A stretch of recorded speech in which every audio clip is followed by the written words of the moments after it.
All right, good morning. Welcome, everybody. Thank you very much for joining us. My name is Reina Hernandez. I am with the Latino Policy Forum, and today we are here very much thanks to the Erickson Institute, which is co-sponsoring this event. And also thank you to the McCormick Foundation, which has also provided a lot of support for this event and a lot of our work around bilingual preschool. So I'd like to get started by inviting Dr. Aisha Ray up to give us a welcome to this lovely facility, which if you haven't been here before, it is a fabulous, fabulous place to be. Thank you.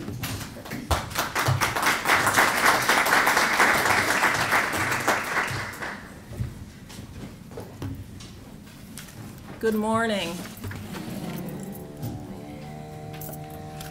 I want to take this opportunity to welcome you all to what I think is a really important conversation, which I hope we will have this morning. Erickson particularly wants to thank the Latino Policy Forum, particularly Silvia Puente and Reina Hernandez, for inviting us to participate and to co-sponsor this symposium on bilingual preschool in practice, lessons from the field. Erickson Institute has a long history of commitment to understanding how culture and language shape children's development and for the development of practitioners who are effective educators of children who are dual language learners and children from diverse cultures.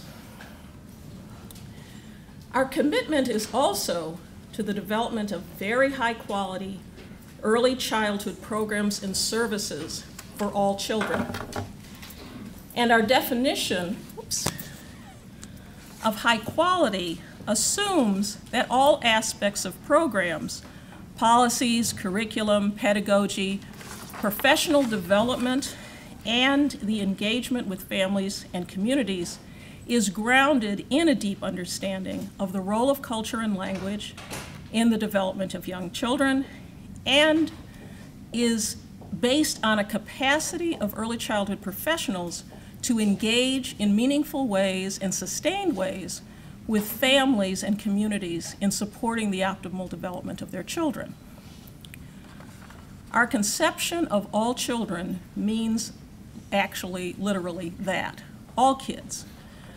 Children from every language group, every cultural group, every strata of society, children with diverse abilities and characteristics, and children from diverse family backgrounds. All children includes all children in immigrant families, children in poverty, children of color, and children who are dual language learners. As part of this commitment, Erickson has developed the first early childhood bilingual ESL endorsed program that focuses solely and significantly on the development of kids between 0 and 8. We have done this because we recognize that the development of dual language learners in the earliest years of children's development and the needs and services and teachers they require are different from the services and teachers' capacities for kids who are 16 or 17. So it's very important for in our program that people who go through it really develop an understanding of young kids and how language develops and how 2 or 3 languages develop in this period, at this period of time.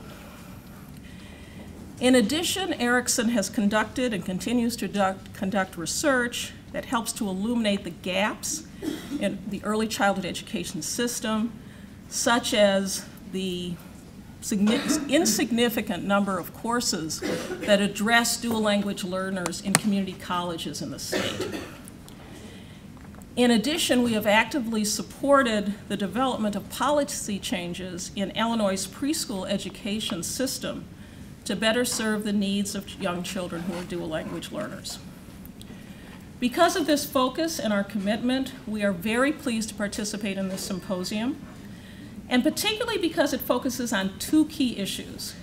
One is, what do the models look like? I think very often our discussions of the needs of dual language learners are at a level where we talk about the kind of why we should do this, and that's an important discussion to have. And the first panel is going to talk about the importance of understanding both development and the creation of quality programs. But I think we also rarely really hear from practitioners who deliver these services and create these models and sustain them. And I think the richness of today is the potential for us to hear from those practitioners and to really interrogate what they have done and how they have done it.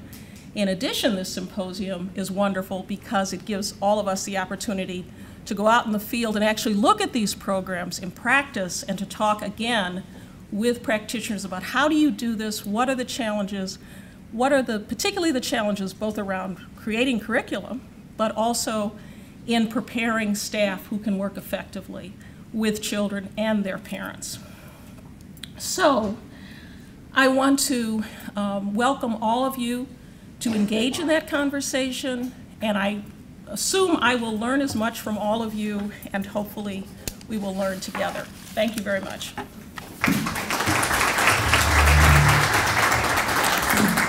Thank you very much. Now, very, very briefly, I am just going to go through a very quick context piece just to talk a little bit about bilingual preschool, which some of you may be very familiar with at this point, the recent policy changes in the state. Some of you may not. The full PowerPoint is in your packet so that you have the information to take with you, even though I won't go through it all. But I did want to give you a sense of part of why we're here. Now, that's not to say that we shouldn't be here even had this policy not come into place, because we know that serving ELLs at any point in their education is a question of high quality. And it is a quality question for our high quality early childhood system. But part of the, and you also, if you do not already have a copy of the report, Transforming Early Learning, please grab one on the way out. There are some copies available outside. But this is a report that we wrote several years ago that started to talk about a number of these quality issues. Not all of them have been addressed by this bilingual preschool rulemaking, and so there's still more to be done. On July 2010, some regulations were finalized based on a law that actually went into effect January 1st, 2009. So this is not really an immediately new law, even though some people in the field are just now getting information about that legal change. But it does make Illinois the first state in the country that really has taken bilingual services statewide at the preschool level. So we really are at the cusp of a major change. Now, we know that ELLs in this state are approximately between 7 and 8% of the total student population. We don't really know what percentage of our preschoolers ELLs are, because English language learners have not traditionally been screened in a consistent way throughout the state. But what we do know is that if you look at the kindergarten population, the ELL population is 20% of all kindergartners. So 1 in every 5 children in this state in kindergarten is an English language learner. What does that mean for preschool? And how does that carry down? Now, when we look at CPS, it's closer to 30%. We also know that as of 2009, February 2009, so well before the full regulations kicked in, but after the law came into place, according to a request that we had made to the Illinois State Board of Ed, less than half of 1% of all Type 04 certified early childhood teachers were also certified in bilingual or ESL. So that means that we have a long way to go on these regulations. What the regulations actually do, and this is a very, very cursory overview, but this was a bulk of it, is they're limited in scope. They impact school district administered programs. So that's programs that are either administered directly by a school district or through a subgrant from a school district. That includes Chicago Community Partners, which get their grant through the Chicago Public Schools. That also includes providers outside of the state that have partnerships with school districts. Now, programs, non-school district-based programs outside of the city of Chicago that apply directly to the Illinois State Board of Ed are not directly impacted at this time. That's not to say that making this shift is not a thing that programs can start to do, even if they fall outside of the scope. Teacher certification. This is not an either early childhood or bilingual teacher situation. This is, these regulations really recognize the value of having both. And so by July 1st, 2014, they have set out to have both the early childhood certificate, teaching certificate, but then also bilingual or ESL content depending on the type of classroom that, or population that is being served. Students are identified through a two-tiered process. First, a home language survey, which asks a few questions about the language spoken in the home or languages spoken by the child, flags whether or not a child actually gets screened, and then there are some screening procedures that have been put into place. And that happens within a month, within 30 days of a student participating, commencing participation in a program. And then they are either placed in a bilingual program with native language support and instruction, if there are more than 20 or more children that speak a single language within that preschool site. So if there are less than 20 of a single language in preschool, it's a TPI program, and you'll be hearing a little bit more about that later on. And this is a reimbursable program. At this point, the state does not offset the entire cost, but there are additional funds per child to help offset the cost of additional expense involved in providing a bilingual program.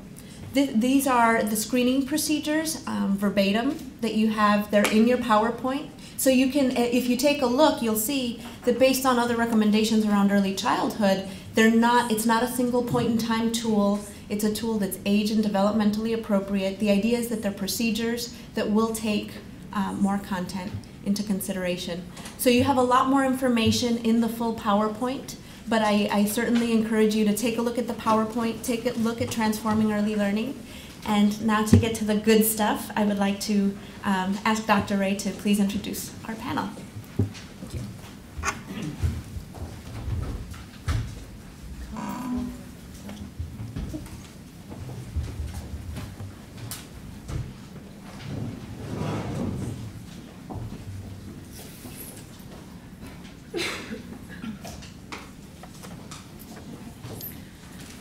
So we are very lucky this morning to have two wonderful presenters on this panel, John Hilliard and Luciana Melendez, and I'm going to introduce each of them. You two don't need to stand in the wings. You can come up here. Just as a housekeeping issue, we're going to, we're really on time. This is good. So we're going to go from now until 10:15 for this panel. Each of the panelists has about 20 to 25 minutes to talk about their topic, and then we're going to have a Q&A and a conversation, I hope, with everyone. John F. Hilliard is the Education Specialist and Dual Language Project Coordinator at the Illinois Resource Center. His specialty is dual language and technology for ELLs. He came to Chicago from New York, where he received a master's at the University of New York at Baltimore. And he was named the New York State Bilingual Teacher of the Year in 1991. He received a scholarship from the Spanish Ministry of Education to study children's literature in Madrid. At IRC, John specializes in dual language program model development and instruction, native language literacy, and technology integration in second language classrooms. From 2005 to 2009, John also served as coordinator for Project Dual U, a federally funded project. I'm also going to introduce my colleague and dear friend, Luciana Melendez from Erickson Institute, so that I don't have to interrupt and redo the stop and introduce her in the middle of this panel. Luciana Melendez is the director. She's a clinical faculty professor at Erickson. She is the director of the Bilingual ESL certificate program and the Master's in Early Childhood Education online program at Erickson. She has been a faculty member in the Bilingual ESL program at Erickson since its inception, and was a pivotal faculty member in shaping and developing that program. She's a former kindergarten teacher and bilingual early childhood teacher who's taught more than 20 years in both the United States and in her native and very beloved Dominican Republic. Her professional interests include teacher knowledge and the role of culture in the teaching and learning process.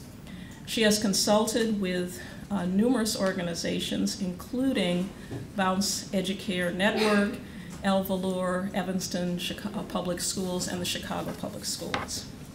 Our two panelists are going to talk about serving ELLs in Illinois preschools, and I'd like you to welcome them both.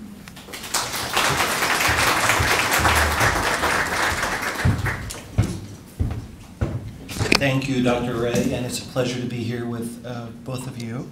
I'm going to just take a moment and switch my presentation.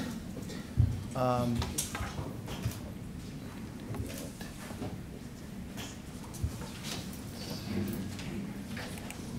we go. I have a very short amount of time, and I'm going to do some speed talking. Hopefully it'll be slow enough so everybody can at least digest what I'm saying.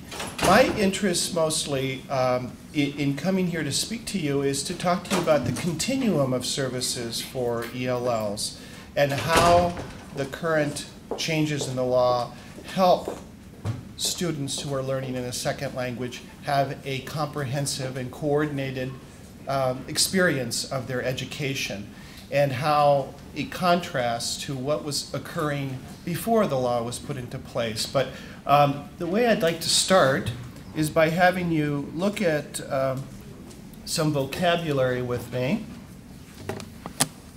This is actually moving here. There we go. And in particular, because I don't have so much time, I would like to start by talking just briefly about what constitutes the two types of services that are offered to English language learners in the state of Illinois, because there's a lot of confusion out there as to what constitutes a transitional bilingual education program, which is that acronym up there at the top row in the middle, and what constitutes a transitional program of instruction. Those are two types of services or programs that children who are second language learners can qualify for. Now, Reina talked a little bit about classification of ELLs and how it's kind of a two-step process. And once a English language learner qualifies for services, they can either be placed in a TPI or a TBE program. The confusion around those two programs is that people generally identify transitional program of instruction as being associated entirely with ESL, English as a second language. And they associate transitional bilingual education as being native language instruction. And the law is not quite written that way. And I like to remind people that if you have 19 or less of a language group in an attendance center, those children qualify for the TPI program. But the TPI program, as it is written in the law, says they may receive native language instruction. They may receive native language instruction. I'm always getting calls from people saying, well, you know, I teach in TPI, and my administrator walked by and heard me speak to the kids in Spanish, and he said, well, we do TPI here. Don't speak to them in Spanish. And I always have to correct them because the law says you may do instruction in the child's native language. When the number reaches 20 at the attendance center, the program that those children qualify for is transitional bilingual education. And that may becomes a must. And those children must receive services in literacy, math, science, and social studies in their native language. Now, how does that impact early childhood learners, and how did that impact early childhood learners before the new law came into effect, or the new regulations? Well, what I'd like to do in the brief time that I have, is kind of frame it for you by looking at English language learners in Illinois. And I'll do a brief overview of 4 types of English language learners in kind of a conceptual framework of how these other 2 aspects come into play, and that is academic language proficiency and social language proficiency. So some of you have probably been exposed to excuse me here, I'm going to flip out of here. I've been exposed to Jim Cummings' ideas about academic language and social language proficiency.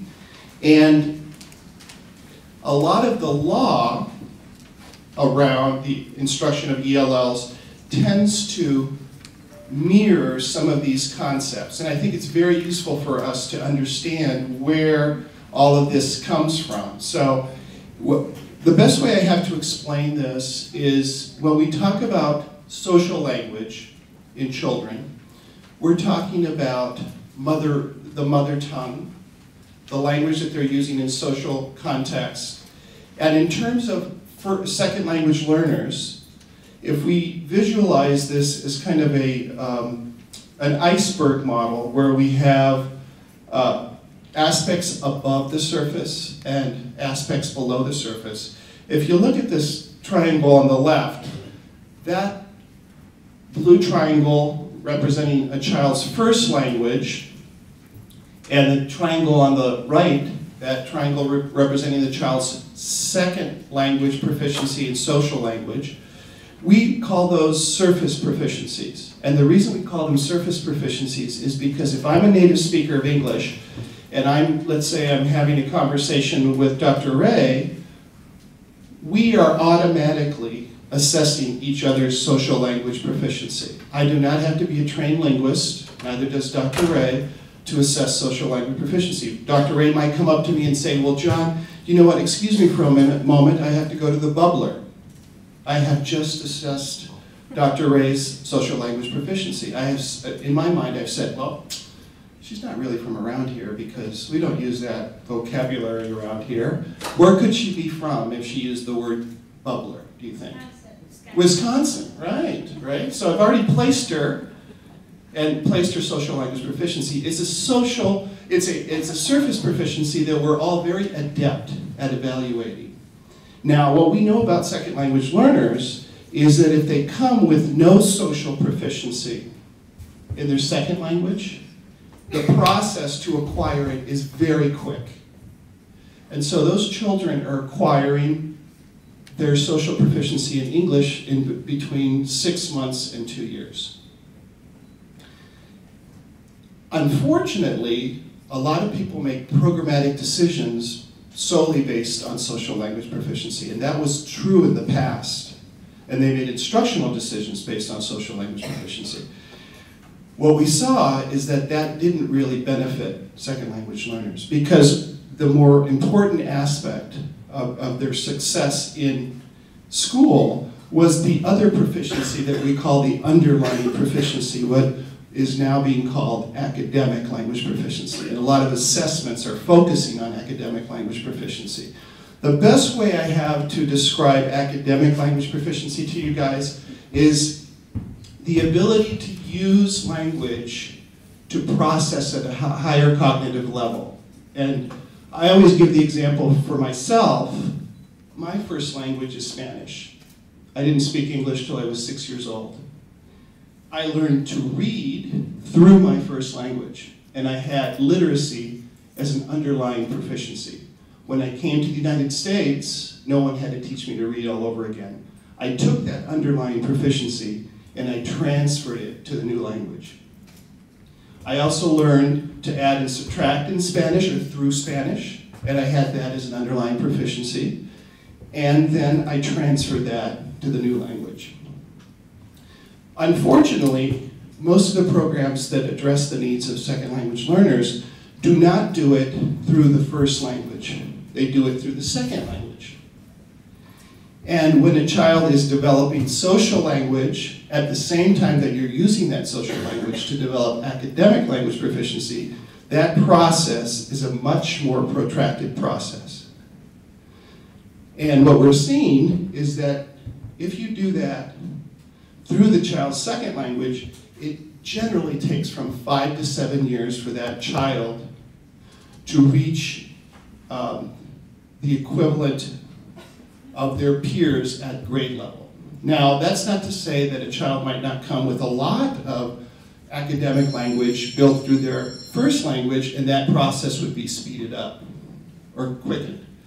But I often remind people, when I say this, a lot of people say, 5 to 7 years, that's a long time. But I like to remind people how long it takes for an English-speaking student to become literate in English.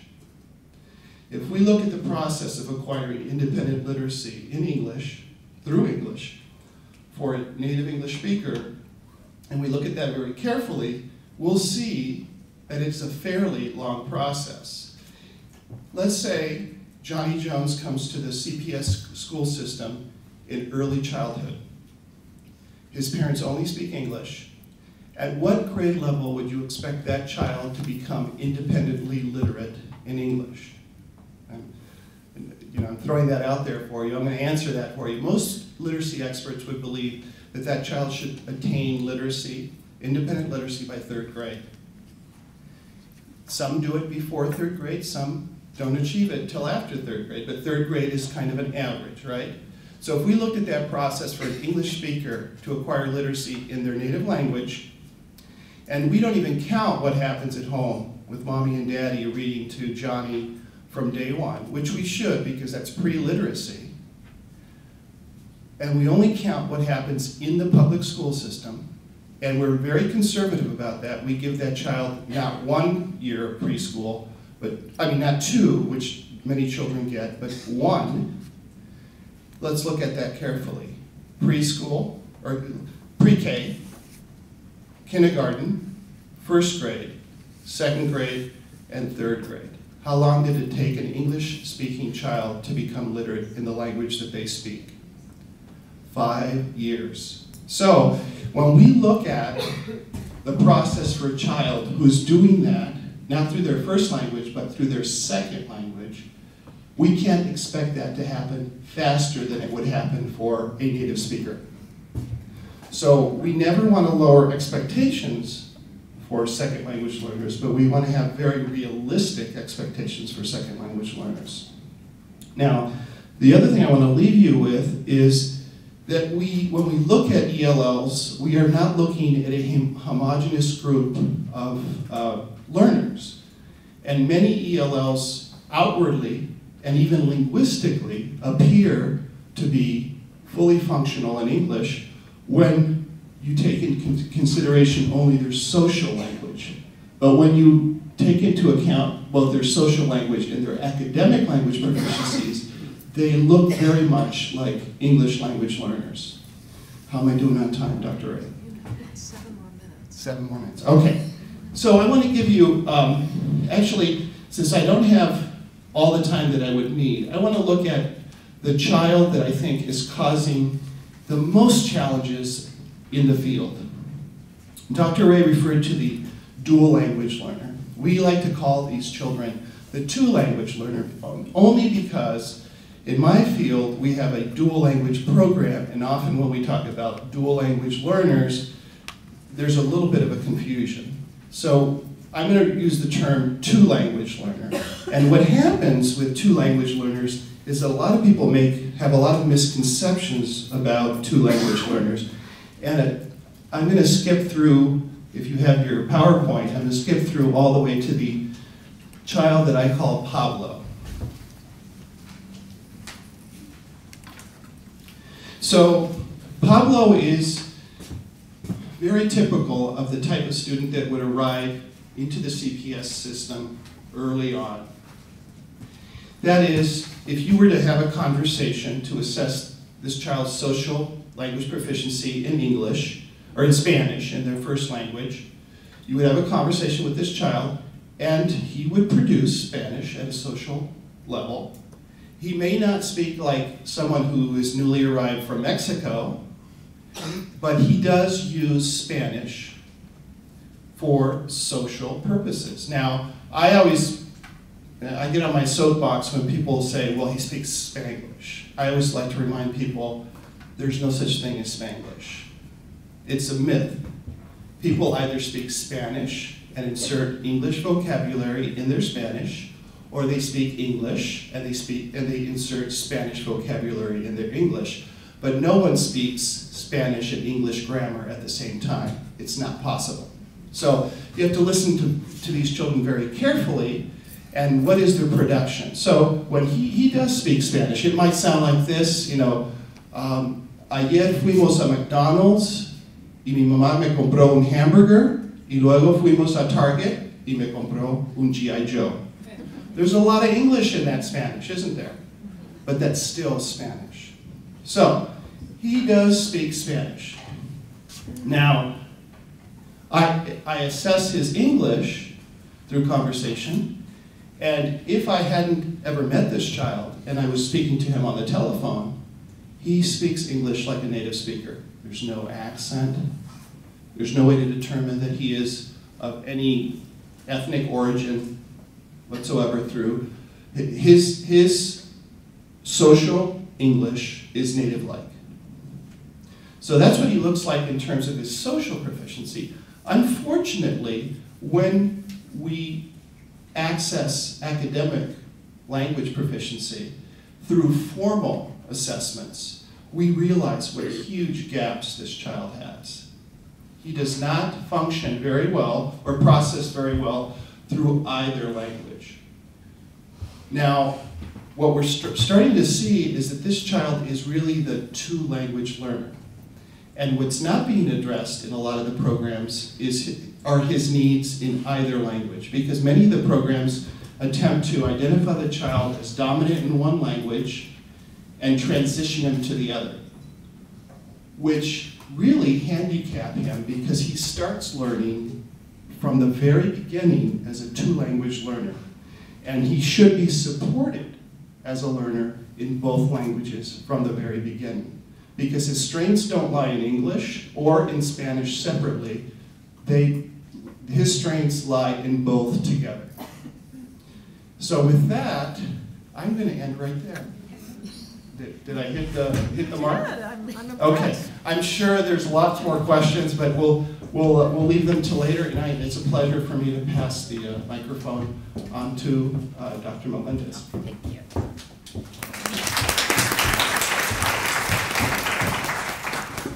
Let me get my PowerPoint going.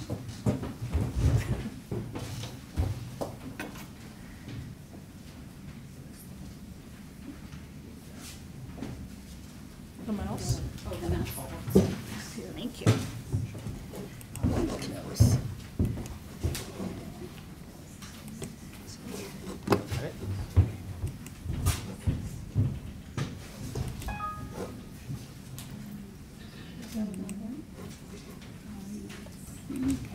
No, it's on the computer.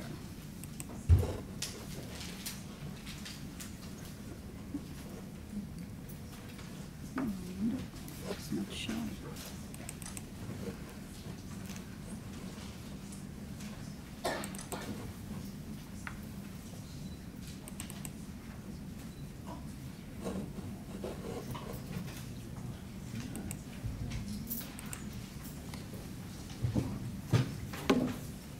Thank you, and John, for that great introduction. And I'm going to, in today's presentation, try to give you sort of a blended idea of what are the developmental and language development considerations for those two-language learners like Pablo. And I am going to ask John to excuse me because I'm going to use the term dual language learner. And the reason why I do so, and it's because dual language learners sort of has a very, in my opinion, gives a very good idea of the developmental considerations of children like Pablo, who have from birth been exposed to two languages. And there's two definitions that of dual language learners. One comes from the Office of Head Start, and it defines dual language learners as children learning 2 or more languages at the same time, which is the case that John so richly illustrated with Pablo. And also, there's one from Valentine and her colleagues who specifically refers to children who are 3, 4, and 5, and 6-year-old and are still in the process of acquiring their first language, even as they're also acquiring their second. And the span of development of dual language learners varies enormously. There are children who will come to a pre-K classroom having lived in what is called a language isolated household. That is, they've heard very little English, although they have heard some, because the mainstream language is English. Other children, maybe more like Pablo, may have a more balanced social proficiency in both their first and second language. So there's a tremendous variety in terms of the children that will walk into our pre-K classrooms and will be screened in order to be identified as qualifying for language services in Illinois preschools, according to this new legislation. And we know that children whom English is a new language, or even children for whom that are developing 2 languages at the same time, will be the majority in early childhood classrooms. They are the majority in early childhood classrooms today, and that majority will grow within the next decade. They are the majority in the 25 largest school districts. And although, as Reina indicated in her introduction to the topic, only a very small number of pre-K are identified as either dual language learners, 2 language learners, or English language learners. There's all kinds of ways. The truth is that in kindergarten is 15%. So we know that there are a lot of young preschoolers in our classrooms today who are 2 language learners or dual language learners, whatever term but the fact is that they are in the process of developing language, because we know that as child development experts that we all are, as early childhood practitioners, we know that during the first 5 years, language develops at an amazing rate. And for these children, because they're developing 2 languages at amazing rates, although the rates may vary, there are specific things that we need to take into consideration as they come to preschool, maybe for the first time being in a school center. So why is it so important? Besides all the cognitive and academic and learning considerations that John outlined so clearly, one of the things that as early childhood practitioners is very important to remember is that children are socio-emotionally attached to the languages that they speak. And if they are primarily exposed to a language other than English at home, that plays a tremendous role in their learning, in their in how they approach tasks, etc. So we have to remember that is very important. When we, although there are many things that monolingual and 2 language learners have in common, children who are exposed to more than 1 language at different rates from birth come to the preschool setting with very, very specific needs and strengths. And those are, you'll see in the practitioners panel how their needs and strengths are capitalized and addressed. But it's something that we need to remember as we consider these children. And another thing that is very, very important, developmentally speaking, for these children is that language develop in the context of relationships. These children walk into our classrooms having X or Y proficiency in the 2 languages that they've been exposed to, and they have developed that proficiency in the context of relationships. In the case of the home, where Little English is spoken at home, the home language is not only the main venue of learning, is also the language of social emotional development. And when a child walks into a classroom and suddenly that language may not be acknowledged, used, or valued, that has a tremendous impact on how they feel, in the pre-K classroom. So that's something that we need to remember always. Not only is it important to capitalize on what the languages that the children bring from home in terms of their learning, it's also very important from a social emotional point of view. And I'm not going to go through this issue of simultaneous or consecutive bilinguals, because I think it was mainly addressed by Jan. But we know that children who come as two language learners or dual language learners to pre-K, maybe most children will have a social knowledge of both languages. Occasionally, you will find very young children who have grown in homes where they've had very little exposure to English, but because they're new arrivals, new immigrants, or because nobody at home speaks English. So therefore, the language of the niche where these children have been developing is other than English. But usually, children that walk into our preschools, 3-4-year-olds, will have some knowledge of both languages. So let me skip all this. And I want to sort of touch on some principles that may be very familiar to many of you, but I think that warrant refreshing, and is in order to talk about why is it important from a developmental point of view to think about these two language learners or dual language learners as bringing to the preschool classroom certain strengths and characteristics that are very important to take into consideration if we are to serve them as they deserve to be served.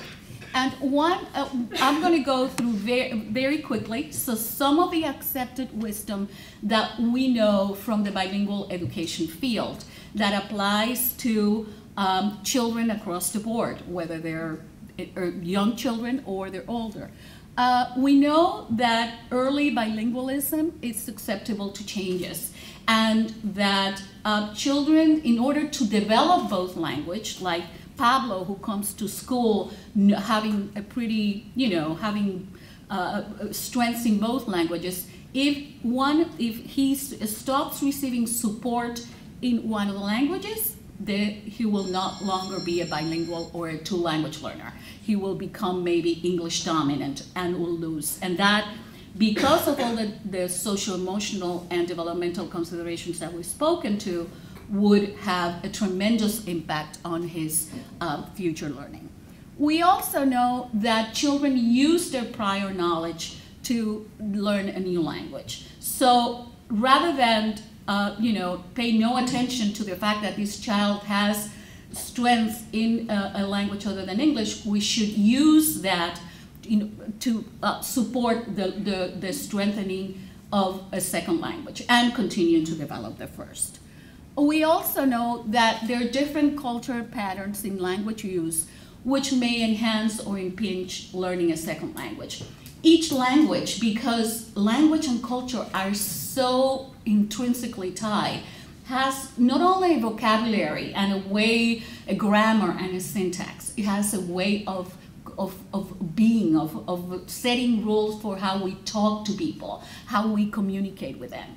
And sometimes, in certain cases that can easily flow into the learning of English. At other times, there are patterns that may make difficult, that may put those languages in conflict in certain cases. And teachers of young children need to be aware of this in order to make that bridge one that children can travel easily.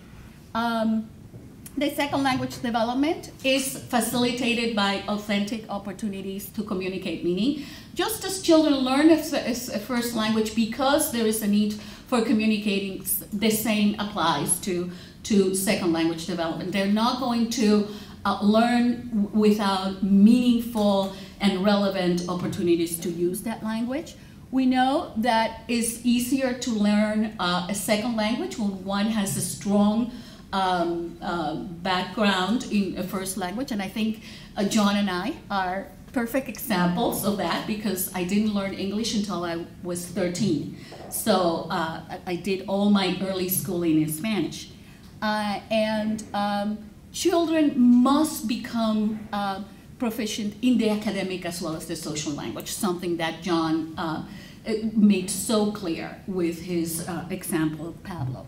And on the other hand, we have the accepted wisdom of the field of early childhood. We know that children's developmental learning results from maturation, but also from their participation in social cultural contexts. We know that children's domain of development are very closely related, so language development is not something that happens in isolation. It happens in coordination with everything else, cognitive, emotional, motor, etc. And we know that children bring significant knowledge and experiences when they enter pre-K. And that knowledge, particularly for two or dual language learners, has occurred in the context of another language and maybe another culture. And children learn best in a community where they feel safe and valued and where their needs are met. And for young dual language learners, this includes language and culture. So that is very important.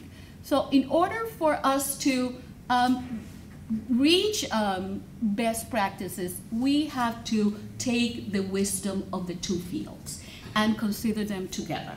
And some of the points that I think there are many points of coincidence, but there's a few that I want to highlight. A strong development in the first language benefits learning the second language. That is something that we know from both the early childhood field and the field of bilingual education. Respect and use of children's home culture and language supports overall development. So when children feel that the language and that is connected to their identity is valued and used to promote cognitive and social emotional development learning, that they will be more successful in school. Prior experience needs to serve as the platform for future learning. So everything that the children have experienced from birth to age 3 or 4 when they enter the preschool needs to be incorporated into the preschool experience. And a mastery of any language is a complex developmental process that needs to occur in environments that are very intentional. And supporting early dual language learning demands knowledge, skill, and intentionality. It demands that teachers be aware of all these considerations, developmental as well, particularly in terms of language and culture and what that means for learning and teaching. It demands that teachers know how to bridge the two language knowledge that children bring, and like John pointed out, how to promote academic development in both languages if we are truly to develop fully bilingual and bicultural individuals. And that we do this with intentionality and with using the knowledge and skills that we have, applying it to the context of the classroom. And I think that's what the panelists that follow are going to show us how it's done. So I will leave it there. I'm sure that you'll have questions for John and myself. Thank you.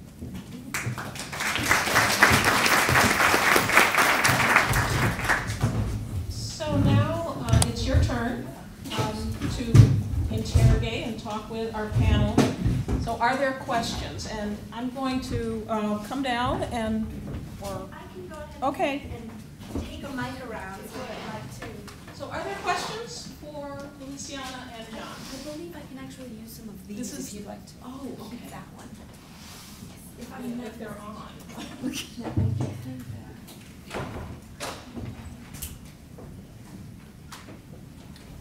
May I just jump in for a second? Absolutely. There we go. No, I just wanted to clarify just a little aspect of what Dr. Melendez and I were kind of going back and forth. It was just on the label, but I wanted to make it clear why I use the dual language or the two language learner label in the area that I work in, and why I think it's very appropriate to use dual language learner in early childhood. The reason that I distinguish the two is because I work with programs that have the label of dual language, and so I don't want people to assume that a dual language learner is in a dual language program. They're two different things. Does that make sense to people? But I totally am in support of calling children who are learning in two languages dual language learners. I'd like to ask the two of you a question, if there's not one right now from the audience, and that has to do with a theme I heard in your presentation, sort of embedded in the, it's an issue that's come up, I think, in faculty discussions here. It's come up in presentations I've made and Luciana's made, and that's the issue of the language competence of the teacher in the child's first or second language. And I bring this up because I was in Minnesota last year and did a number of interviews with families who represented 6 different language groups in Minneapolis. And one of the consistent themes that the parents raised was that they were very concerned about the first language model the teacher presented and the degree of, for example, competence in academic Spanish that a teacher had, or academic Somali that a teacher presented in the classroom. And we've talked a lot in the field about the problems of teacher preparation. But one of the things I don't think we focus much on is this issue of the competence model the teacher presents. So I'd like each of you to talk about that in terms of Pablo or any other child who comes to mind. Let me see. I think this is on, yeah. Well, I think that's the very important issue, one that, yes, comes up a lot. And in an ideal world, Pablo's teacher would be bilingual in whatever 2 languages Pablo, or there would be 2 teachers in the room that one would be proficient in English and the other in English and Pablo's first language. Now, that's the ideal situation, but we know that in practical terms that is often not not possible. But I believe that there's many ways in which teachers who are monolinguals can show a respect and a value for the home language and incorporate that into their teaching, even if they're not proficient. They can certainly look for people in the community that maybe come and do activities in Pablo's home language, encourage Pablo's parents to continue to develop his home language. Often parents ask teachers and say, should I speak in English at home because I'm afraid that my child is going to be confused? And very many well-intentioned teachers tell, oh yes, you should talk at English so you'll become strong. And that is absolutely not good advice. It's very well-intentioned, but it's not good advice. So I think that although we can aspire to have children in classrooms that represent all the language groups that are present, that may not be possible in practical terms. But what we need are teachers who are very much aware of the importance of the home language and of continuing developing that, and are creative and proactive and intentional in finding ways to do that. I totally agree with Dr. Melendez. I think the other way to answer your question is to apply the same evaluation that we do to the proficiencies of children, to the proficiencies of their teachers, and to look at both the social language proficiency of teachers as well as their academic language proficiency.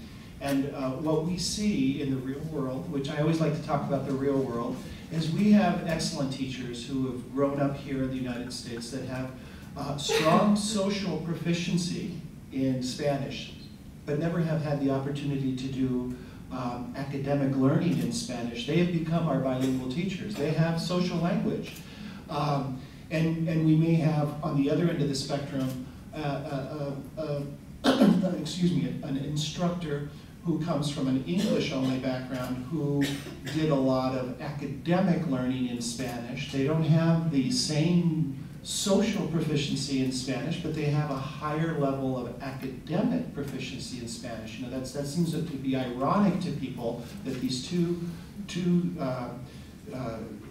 instructors that could be in front of children have such different proficiencies. And then we're lucky when we have that individual that is in front of a Pablo or even a Johnny who's learning Spanish that has both combined. And so we have to look at that proficiency in terms of those two aspects. The other thing I want to say is that we should, in my estimation, we should never have a hierarchy of social language and use that to beat down a child in terms of learning. I see this a lot in classrooms, and what I mean by that is that we can't say that one community's social language is better than another community's social language. We see that happen all the time in classrooms because we see foreign-born teachers interact with children who have been raised here, let's say in Pilsen, and tell them ridiculous things like, you know, parquear is not a word, you know. No se usa, eso no es una palabra, no se usa. You know, of course it's a word. It's used in their communities. It's a starting point for learning. And so we can't have that kind of choque in the classroom where we have, even amongst individuals who are trying to promote Spanish, we can't have that be used as a tool to put down a whole community. I often use the parallel example of African American children who are coming to school with a different vernacular. We can't afford to tell children, you have to acquire my social language before you learn anything. And to some degree, that's what we're telling both English language learners and African American learners. We're saying, until you learn the standard social language, I can't teach you anything. Until you learn English, I can't teach you anything. And that's ridiculous. We start where the children are at.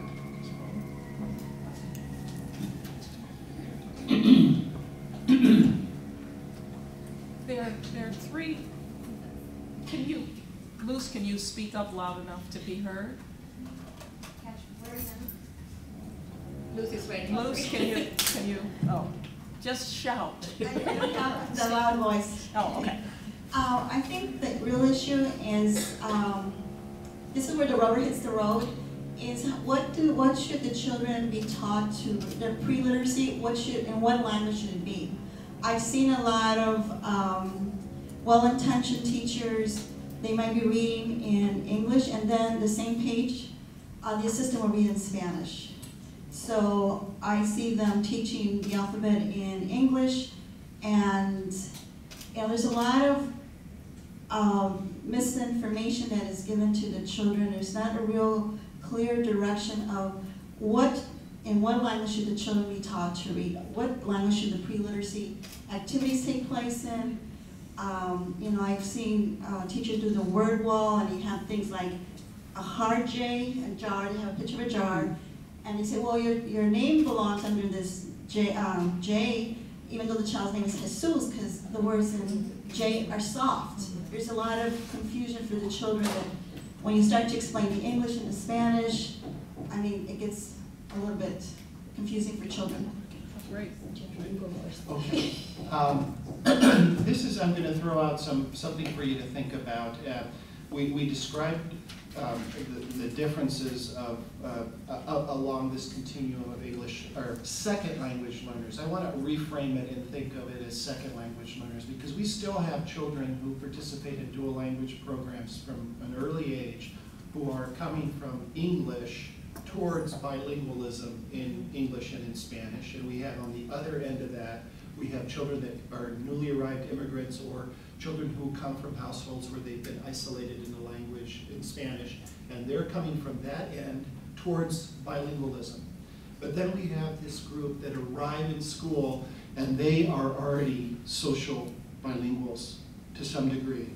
And what we are learning is that their approach to literacy, the approach to literacy for a child that's starting as a social bilingual may not be the same approach to literacy that children are having if they're coming from one direction to the other.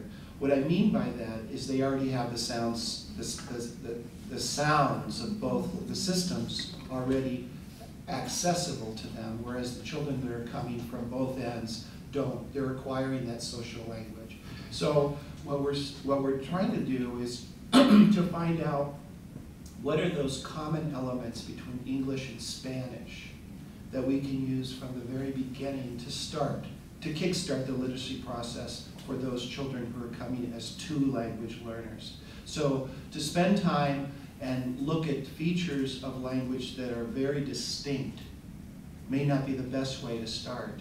It might be focus on those aspects, the sounds, the letters that those two languages have in common, and start literacy there. Now that is a new focus in the field of literacy because we've always approached it from one end going towards the other, but not starting with those children. So.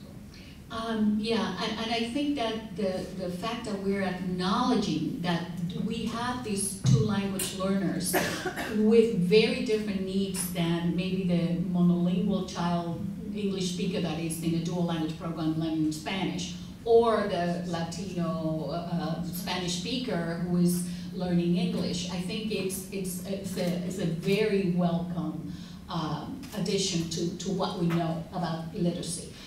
What the research says in terms of young children is that usually it is not a good idea to work on emergent literacy in a language that the child has no social language. So if we have a child that is dominantly speaking Urdu or Spanish, or it should be in the literacy, the emergent literacy should begin in the language where the child is socially, the social language is stronger. Now, we have all these groups now that we are acknowledging where that may be a little hard to weed out, but that is sort of the principle that has been driving a lot of the research. I think as we know more about these children that come with barely similar social language in two languages, we'll be able to identify what are the best strategies for develop literacy in the two languages for those children. And I just want to add that I think the other way to look at this is if you were to measure, let's say you had two assessments that measured language proficiency, one in Spanish and one in English, and you administered it to Pablo. You administered the Spanish assessment. He might look very weak in the Spanish assessment compared to a native Spanish speaker. You give him the English assessment. He looks weak compared to an English speaker, dominant speaker.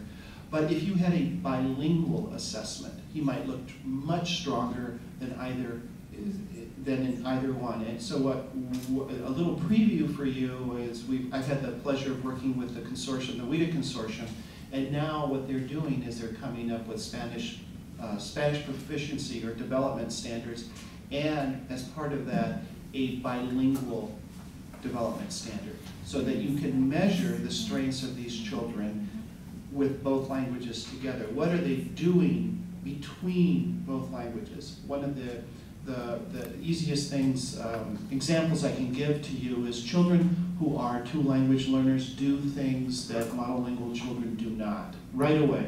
And some of those things is they start to think at a metalinguistic level right away, which is, you know, if this word means this in Spanish, does it mean the same thing in English, or is there a slight difference? And that should be the focus of a lot of instruction for these two-language learners, is raising their metalinguistic and metacultural and metacognitive focus, because that'll give them a tremendous boost in the long run. It's not, we don't want to focus on transitioning them to any one or the other. We want to give them tools to navigate between those two languages as fully functional bilinguals. So. And is this WIDA assessment to these two tools, are those for preschoolers too? Well, I think they have developed, and I know some of you already use the, it's escaping me now, the access, and then there's a, the model. So I think there will be a parallel format for the Poder. Poder, it will be, the standards are called SALSA, and the assessment will be called the Poder assessment. And hopefully, I think right now they're working on kindergarten first and second, but hopefully they'll bring it down to pre-K, and then they'll start bringing it up. But I think it'll be very valuable for us, because we need these tools to understand the proficiency in Spanish of these learners from day one. So. Other questions? To me, another piece to make a complex issue even more complex is to add the temperament of the child, particularly young children when they are learning a second language, because I think a lot of missteps happen in classrooms when you have perhaps a child who is fairly cautious, and teachers start looking for ways to support the child and may miss that there's a temperament piece there that it needs, and that some of Cummins' earlier research, I think, did a wonderful job of adding that to the mix, and I think we forget about it sometimes, and it's really important. I agree. I'm going to defer to Dr. Melendez on that one. Yes, and I think you make a very strong point, and I think that is where our early childhood knowledge comes in and says this child might be temperamentally cautious, and we also know from the field of bilingualism that children who are learning a second language and might not have had a lot of social language in that second language go through a silent period when children are listening and they understand a lot, but they are not ready to produce. And when teachers are well trained and are aware of that, they know that there are ways that they can support the reception abilities of their children without expecting them to produce in their second language because they're not ready. Both temperamentally, they might be cautious, and also it's pretty daunting,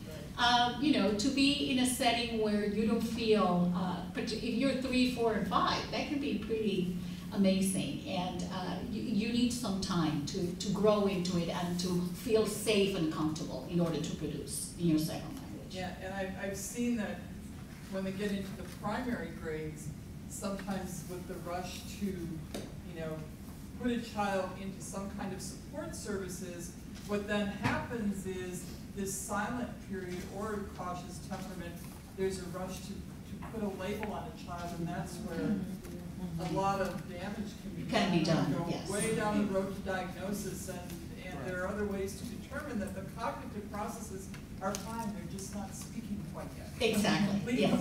That there's a developmental process about and that you need to wait, but sometimes we are so rushed to meet certain quotas or put children in certain places that we ignore that.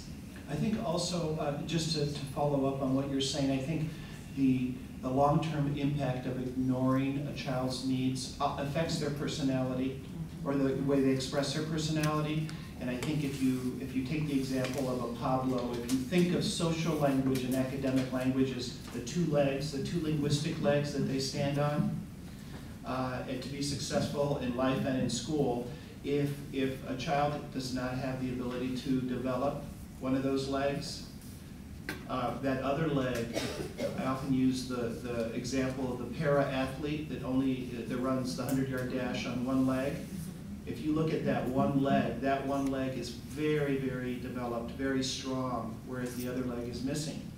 So we see a lot of these children who are very adept socially, and they are trying to stay afloat in an academic environment on that one leg.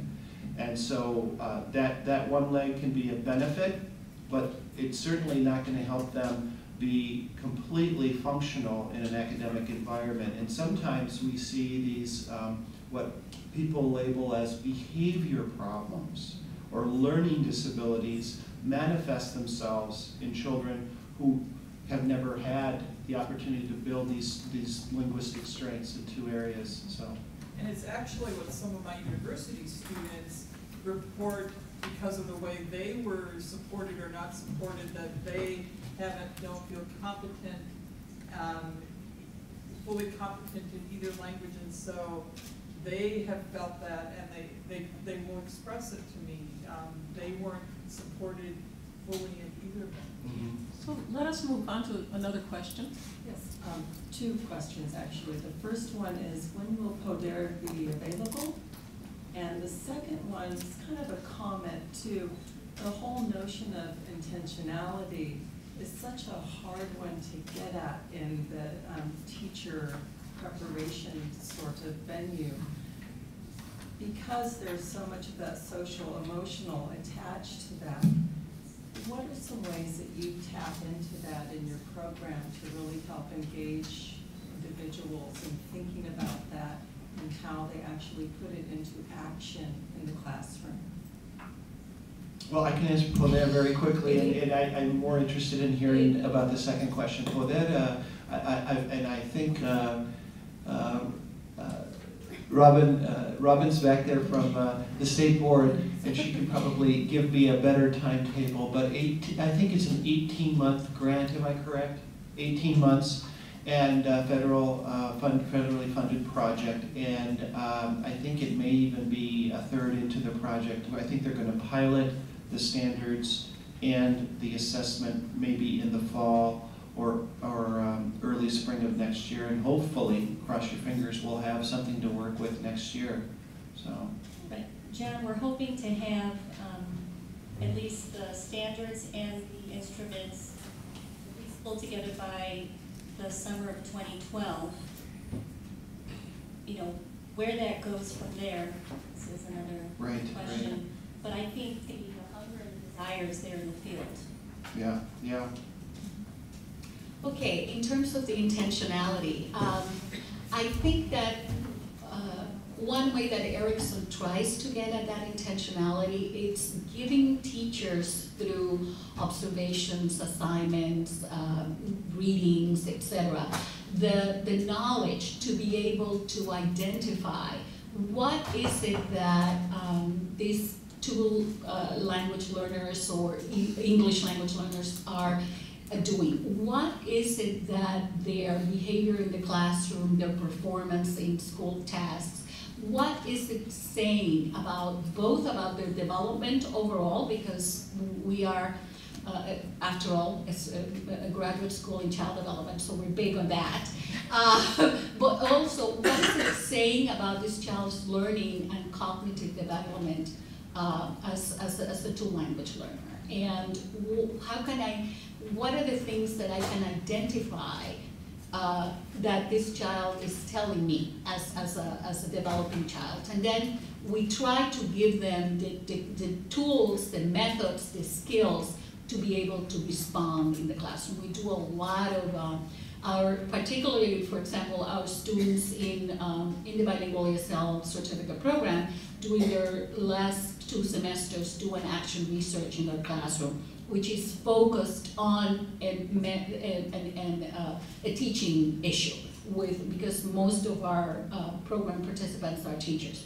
So they pick a particular issue around learning of English language learners, and they raise the question, and they do a series of actions in their class and bring it back to our community, and we talk about what does it mean,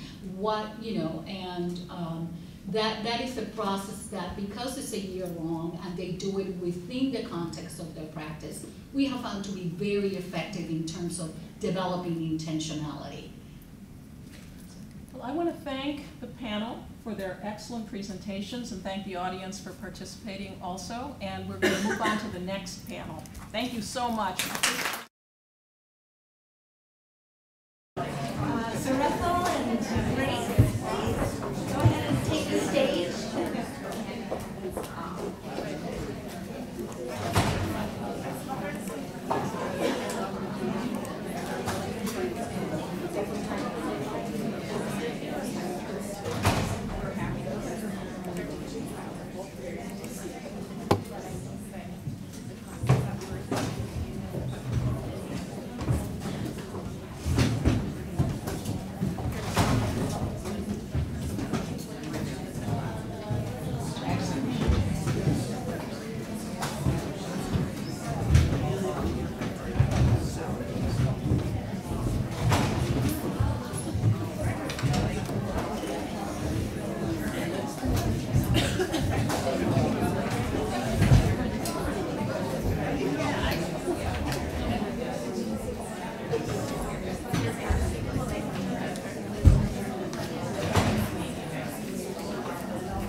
Alrighty, perfect. So I am going to ask that we sort of reconvene now. Hopefully everyone was able to enjoy at least a few little snacks out there. The fruit skewers are delicious, if I do say so myself. So we are going to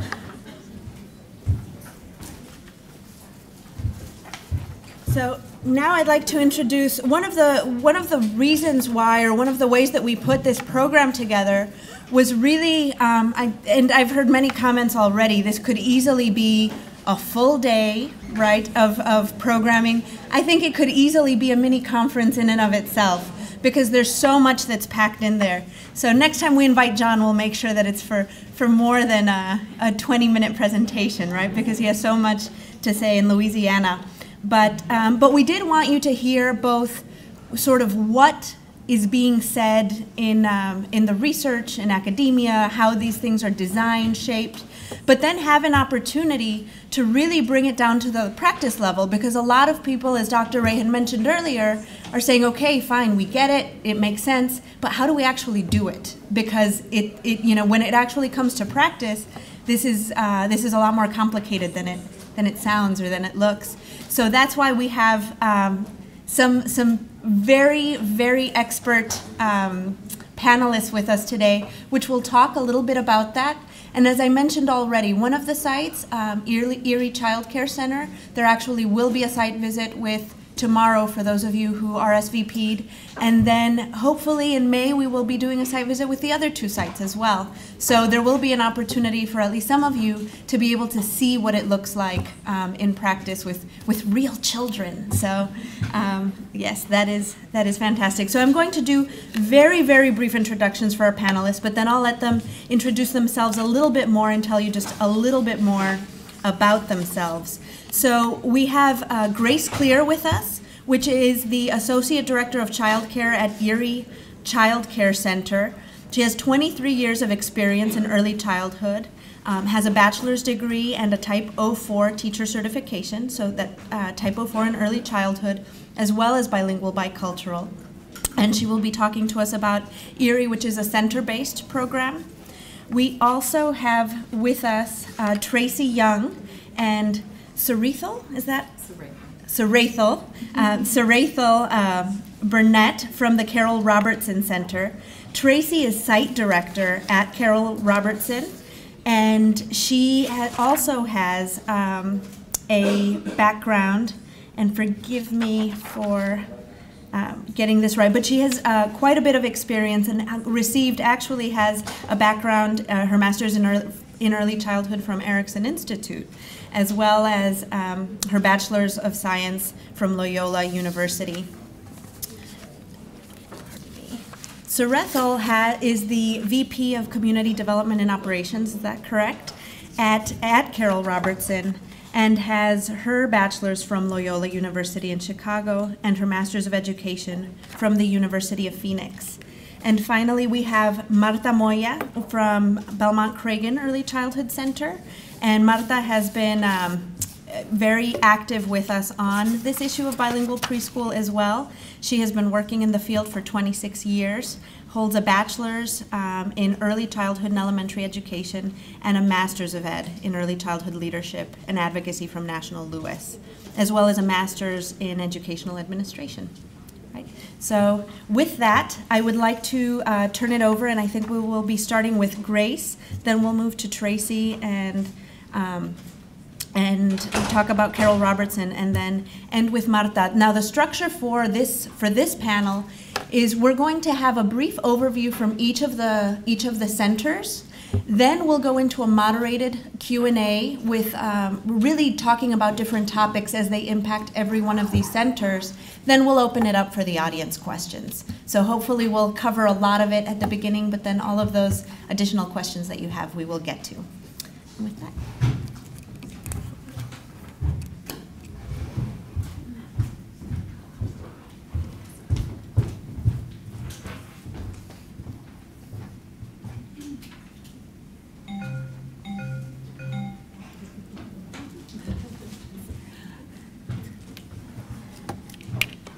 And you only have, by the way, one of the PowerPoint presentations. Sorry, you only have one of the PowerPoint presentations along with the one that I did in your packet. But as long as it's okay with the panelists, we'll go ahead and email all of those out to you. So again, please make sure that we have your email address if you did not receive an email from me. Presentation one? Bilingual yellow?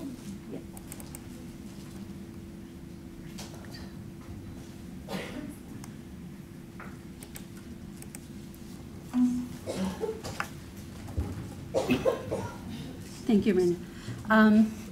As mentioned, my name is Grace Clear, and I'm the Associate Director at Erie Neighborhood Child Care Center. At our program, we have a bilingual program.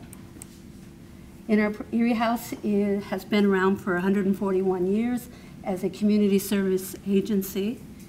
Erie House is has blended funding, which is the basis of our community preschool program. We receive Head Start funds as well as state pre-K funds and child care funds. Currently, our enrollment is 192 children, 127 preschoolers from 3 to 5-year-olds, 65 in our 2-year-old program. 120 of those children, primary language is Spanish, according to the parent surveys that we have. In our program, we have 7 preschool classrooms, 20 teachers, 18 of those are bilingual. In addition, we have 2 parapros who are bilingual as well, who assist us with our children who have been identified with IEPs or IFSPs. Our curriculum is creative curriculum, and our assessment tool is the GOLD. The GOLD is a brand new tool that we're using, so the first year's results probably won't be as well as we expect because it's a new tool for the teachers to use. These are the 2 objectives that deal with English language acquisition. So that's just a quick overview of Erie House.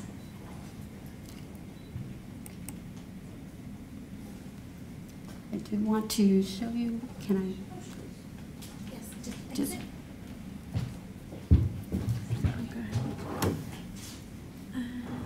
go back to the,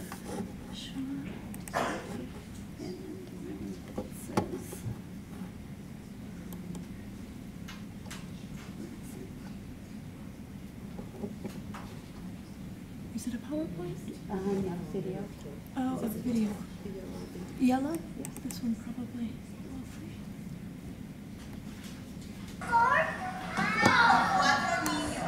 Just to give you an idea of a classroom.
Thank you. All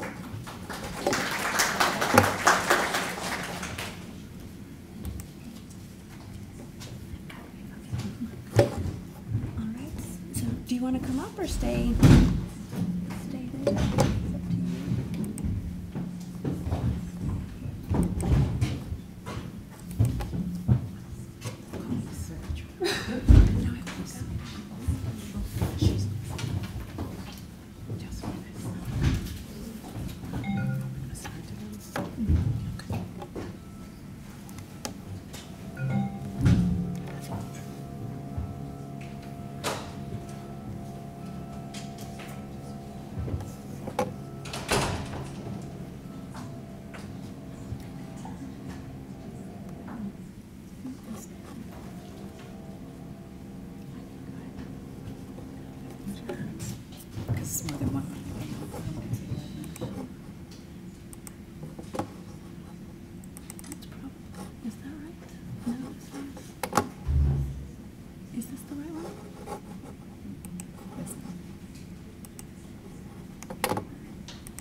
Good morning. Again, I'm Saratha Burnett, and I'm Tracy Young. Good morning. And so Hola.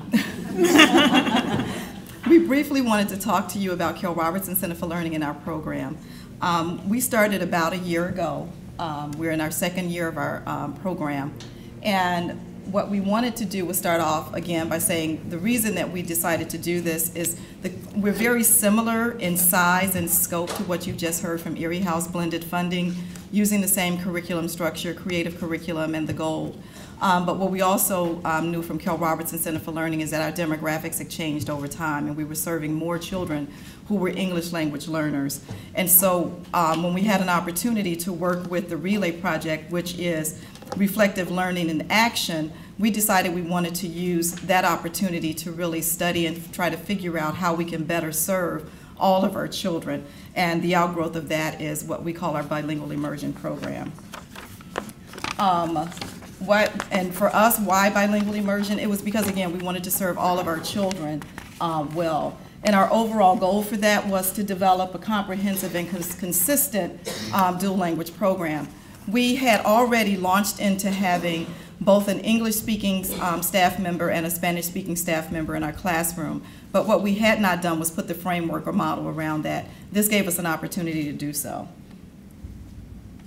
What we said our key goals were first was the first language development, again, the child's home language, then the second language development, be it English or Spanish for that child or family, but the overall goal of academic attainment. We wanted to make sure that there was no loss, which was one of the first things that parents began to say to us, is we want to make sure that there's not going to be any loss for our children along the way through this new program. And again, cultural competencies, a lot of which, again, you've heard this morning as far as goals for bilingual learners or English learners. We decided to frame ours with 5 essential supports, one being school leadership. Everybody had to have buy-in from our CEO to every teacher to every staff member. We needed to definitely have an integral piece of having our parents and the community be a part of this. And then, of course, we needed to build the professional capacity for all of our staff, so that was our third support. Making sure that our environment was student-centered. No matter what we're doing, it really is about the academic attainment of all the children. And then making sure that we had the framework, as I mentioned before, for instructional guidance. And I'm not going to take up your time by going through this. What we do want to do is give you an opportunity to see what we have put together as far as a model. So I'm just going to go through these, and there is a handout that has all of these for you. We did bring that with us. We will actually distribute the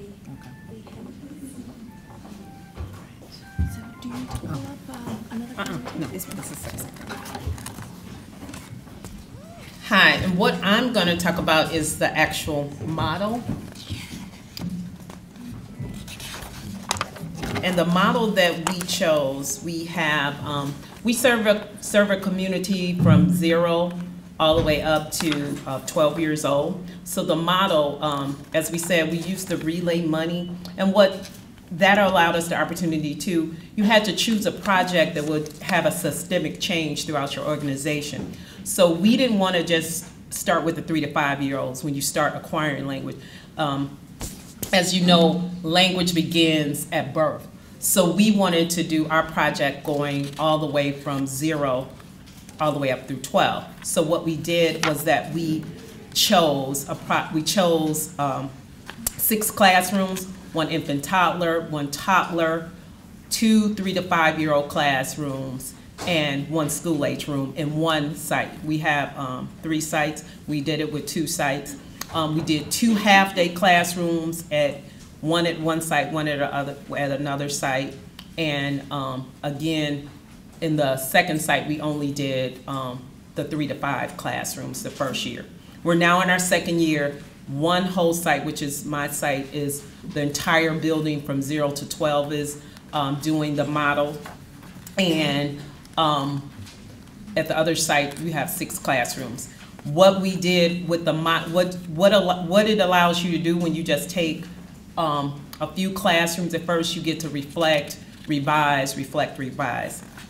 So what we did through that, we came up with, the first year we only had the 1 model, which is this model for the half day.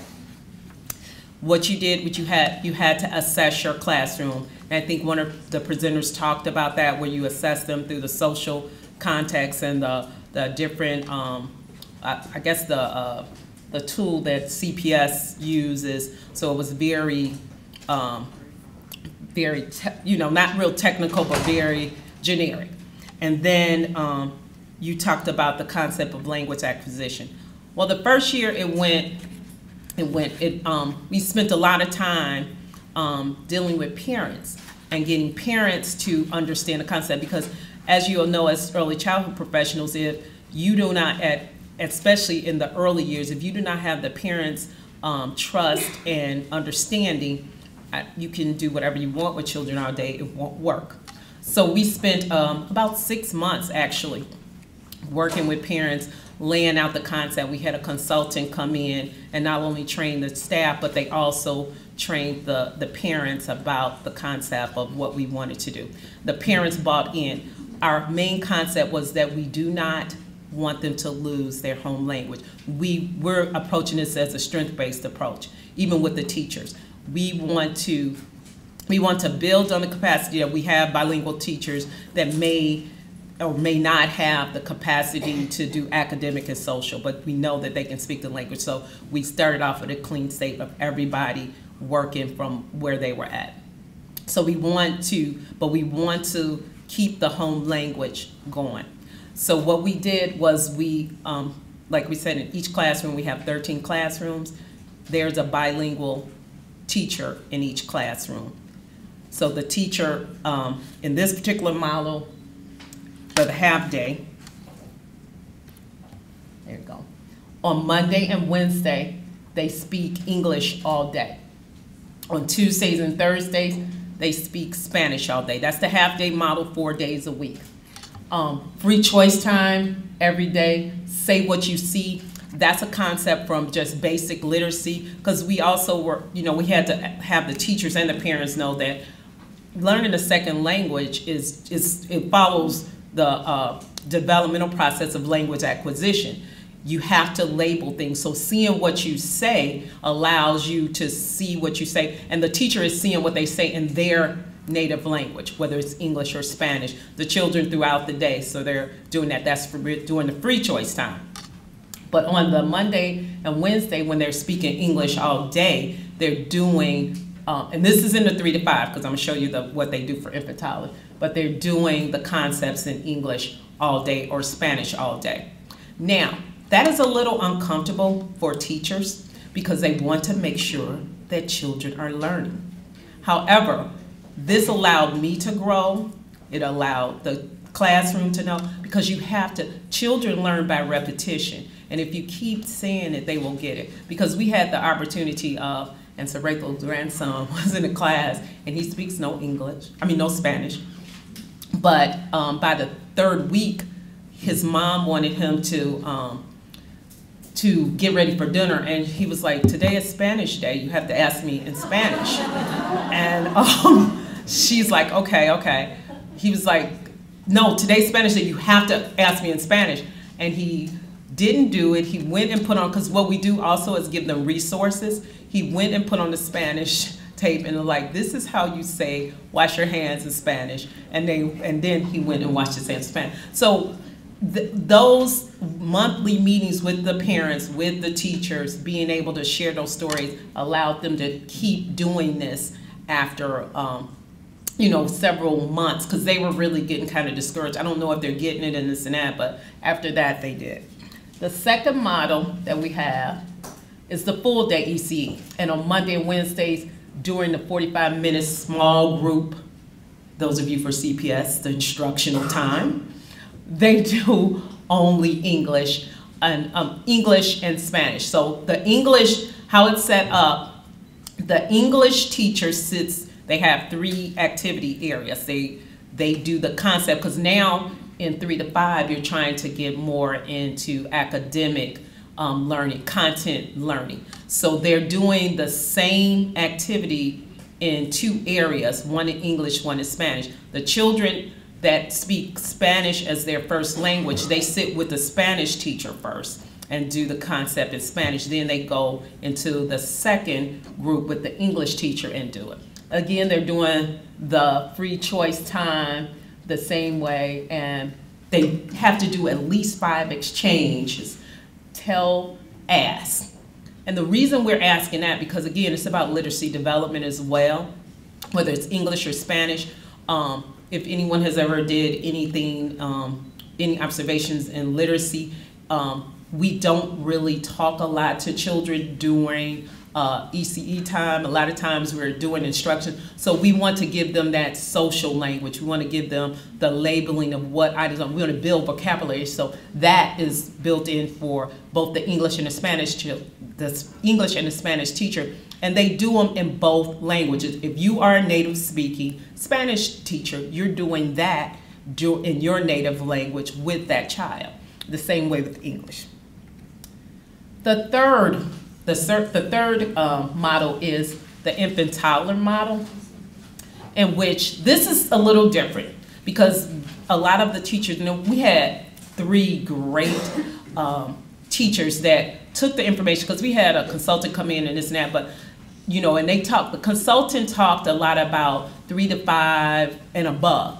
So they took the concept of what do we do with our children every day, right?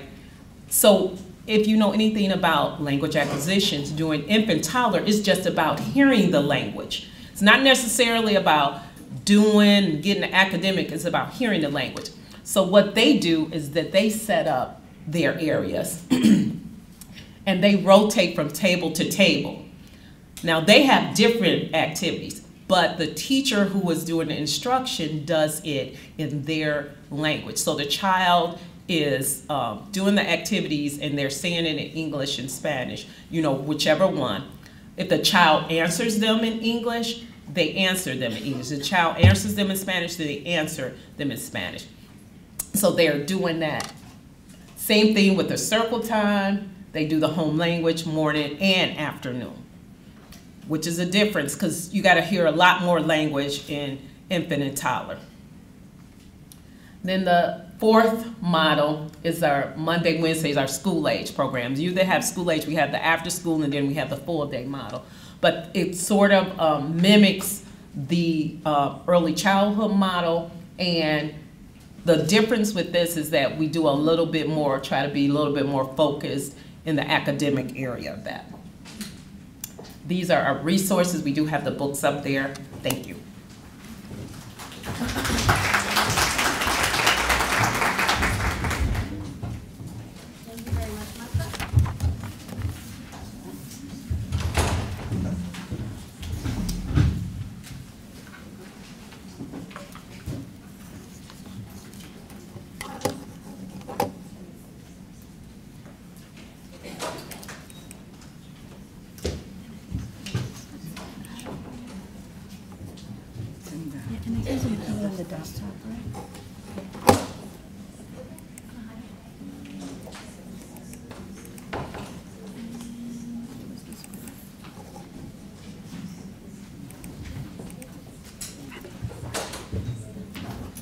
Good morning.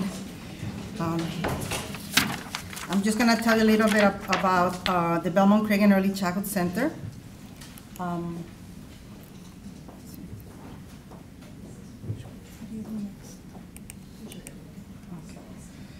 The Belmont Cragen Early Childhood Center is a Chicago public school, and we opened in 2003. We are a Preschool for All funded program with 380 preschoolers.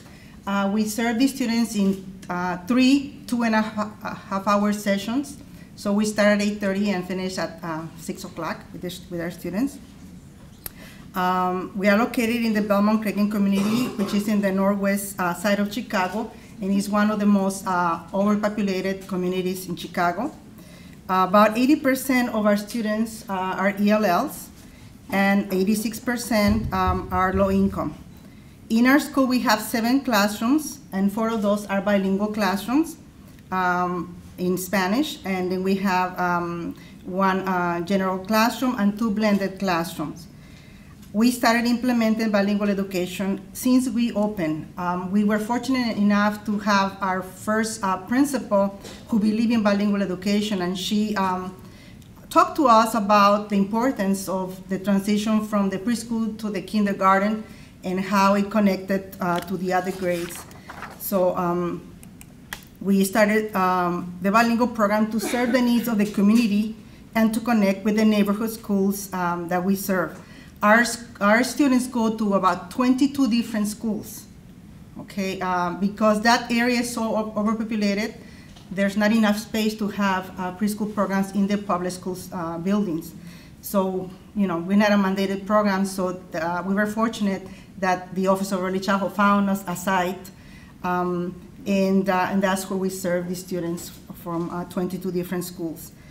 One of the goals for us is to prepare the students for the academic success by teaching the content knowledge in the home language and also through the ESL. We know that the students couldn't learn English in 1 year. Our goal, we were fortunate that through the years, our principals have always asked us to look at that connection to where your students are going. You already know when your students are enrolled in preschool, where are they going for kindergarten? You're already making that decision, and so we know who are our students that are going to go into the bilingual program. So we have that responsibility to prepare those students for success in the bilingual program and the regular general program.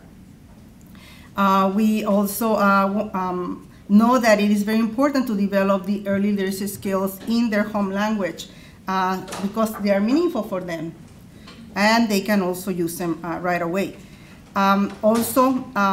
We know that early literacy, the parents can support the academic skills of the children if it is in their home language.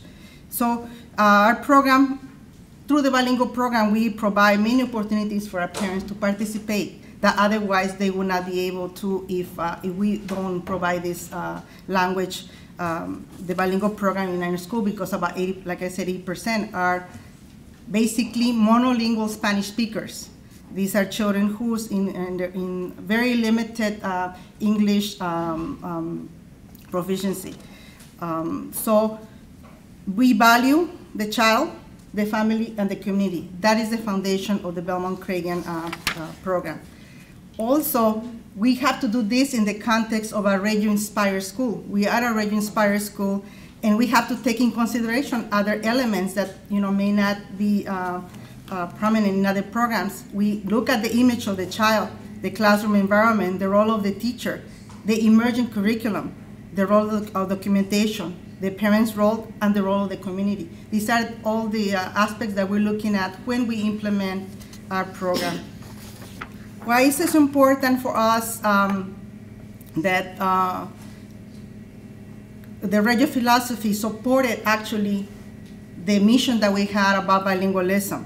Because it is based on the foundation of the rights of the children, and the children need to have the right to feel competent, to feel capable, because they're very powerful human beings, and they come to our school with a lot of knowledge, a wealth of knowledge that they have received from their homes. And for us, how do you access that knowledge?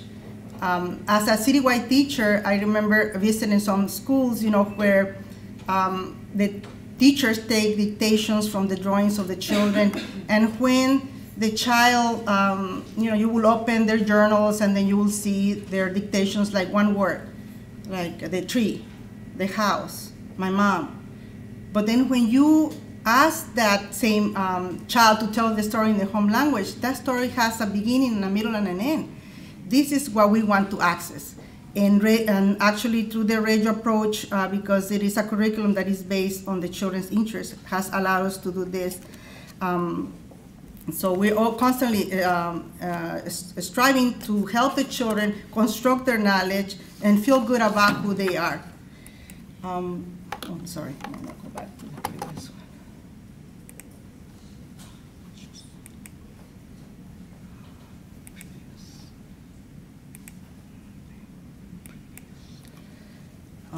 It is very crucial for us to look at the child by valuing the child, the family, the language, and the culture. This is what we work as a team. We talk about these issues.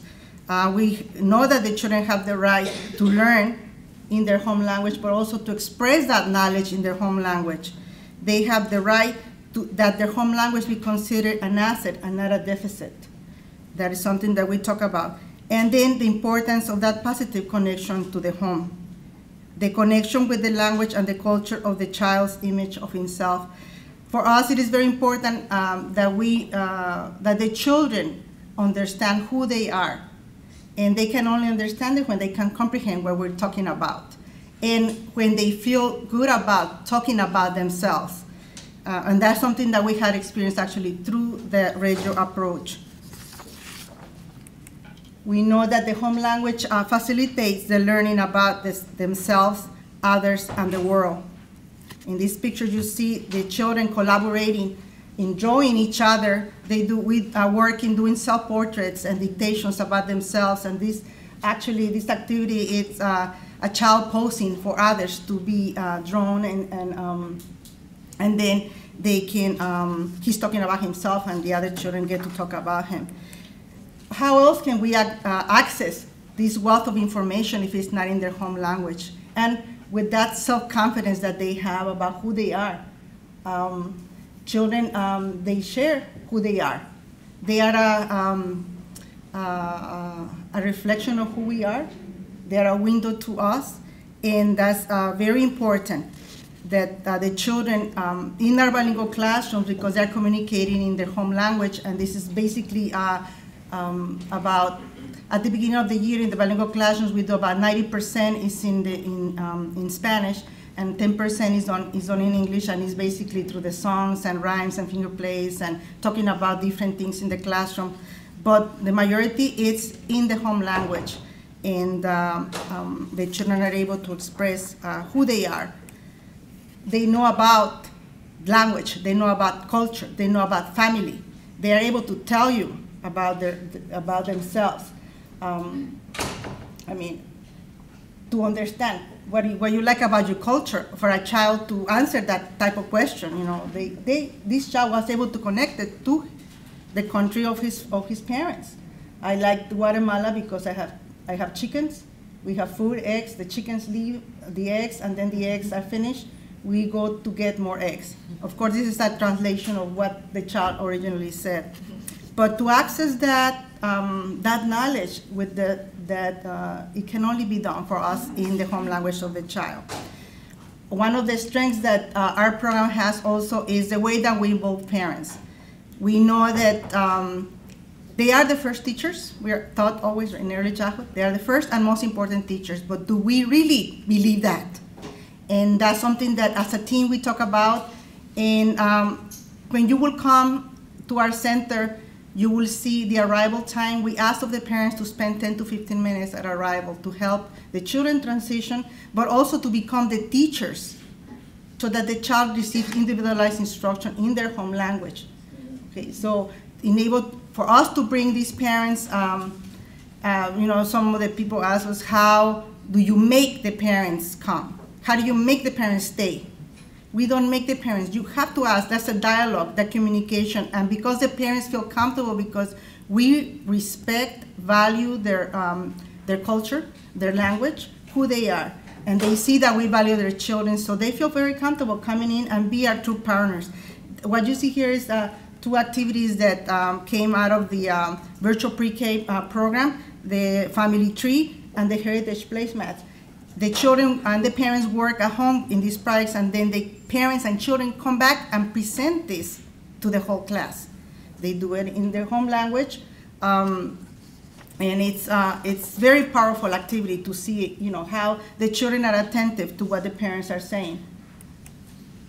So we really believe that our parents are our partners. So we involve them in also constructing curriculum. They're co-constructing knowledge with us, and we ask the same questions that we usually ask the students.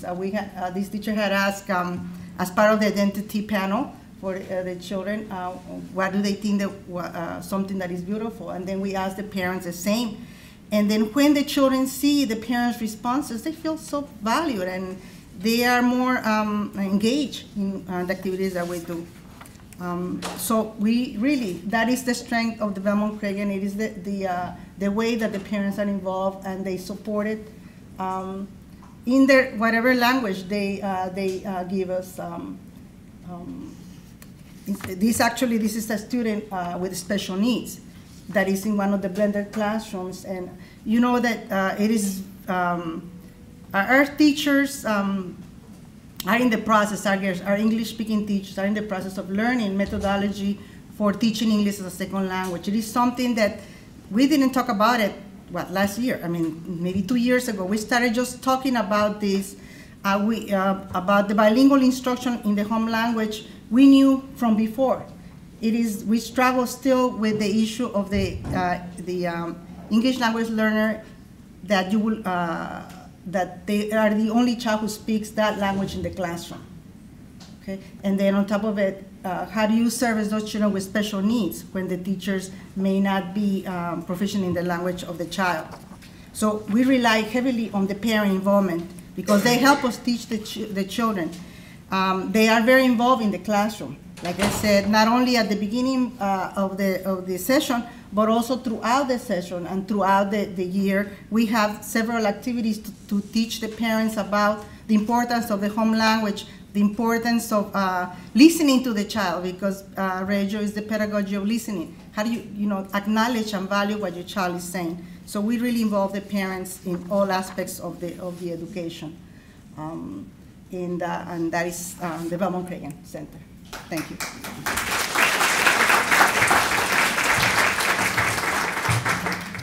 Fantastic. Thank you all very, very much for the overview. Now the questions that we're going to ask are questions that actually I'd like to thank all of you particularly for giving us some feedback when you RSVP'd. Some of you sent questions, things that you were curious about, things that you wanted to learn. So we're going to try to cover some of the strongest themes, the most recurring themes, before we open it up to the audience. Now, we did hear some of these answers already presented in the presentations, but I am going to ask you to please keep answers brief, but if you could refresh our memory on something that we may have heard already, if you've answered it before, just so that we can sort of get a snapshot side by side on how each one of these centers addresses some of these issues. So concrete examples, I think, or concrete strategies are very, very welcome, I'm sure.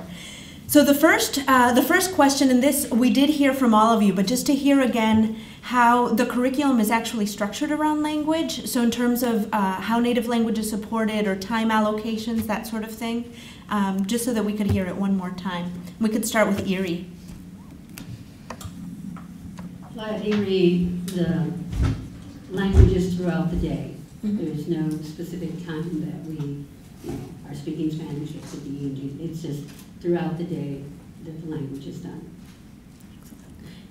And you again had mentioned creative curriculum, right? And that is a curriculum that's available in both languages? Yes, it is. Excellent. English and Spanish. Carol Robertson? Yes, and with our presentation, we kind of set out for you what some of the times are. And we specifically did that because what we're trying to do is have an opportunity to come back and have data to see what the goals are being met for each age level of the children. Again, when you're starting with children at birth and trying to make sure that you can see the language acquisition across, then what you're trying to do is make sure that when you look directly at what was covered in the span of the day, being able to look back through the tell, ask, and then from data, whether or not the children are actually acquiring the language in both English and in Spanish, specifically. Belmont Cragen? For us, because we have the 4 bilingual classrooms, in our curriculum, it's eclectic because we are emerging curriculum, so it depends on the interests of the children. But also we do have a literacy component, and that is done in Spanish. And because, like I said, we're preparing the students to be successful in the bilingual kindergarten. So I would say at this time we are allocating about 80% of the time. We started with 90% of the time in Spanish. Now it's about 80, and 20% is in English. And actually, one of the when the children are, I just want to jump a little bit ahead. When the children are assessed for kindergarten, what some of the schools that come and do the testing for placement, for kindergarten placement, our students are scoring higher in English proficiency.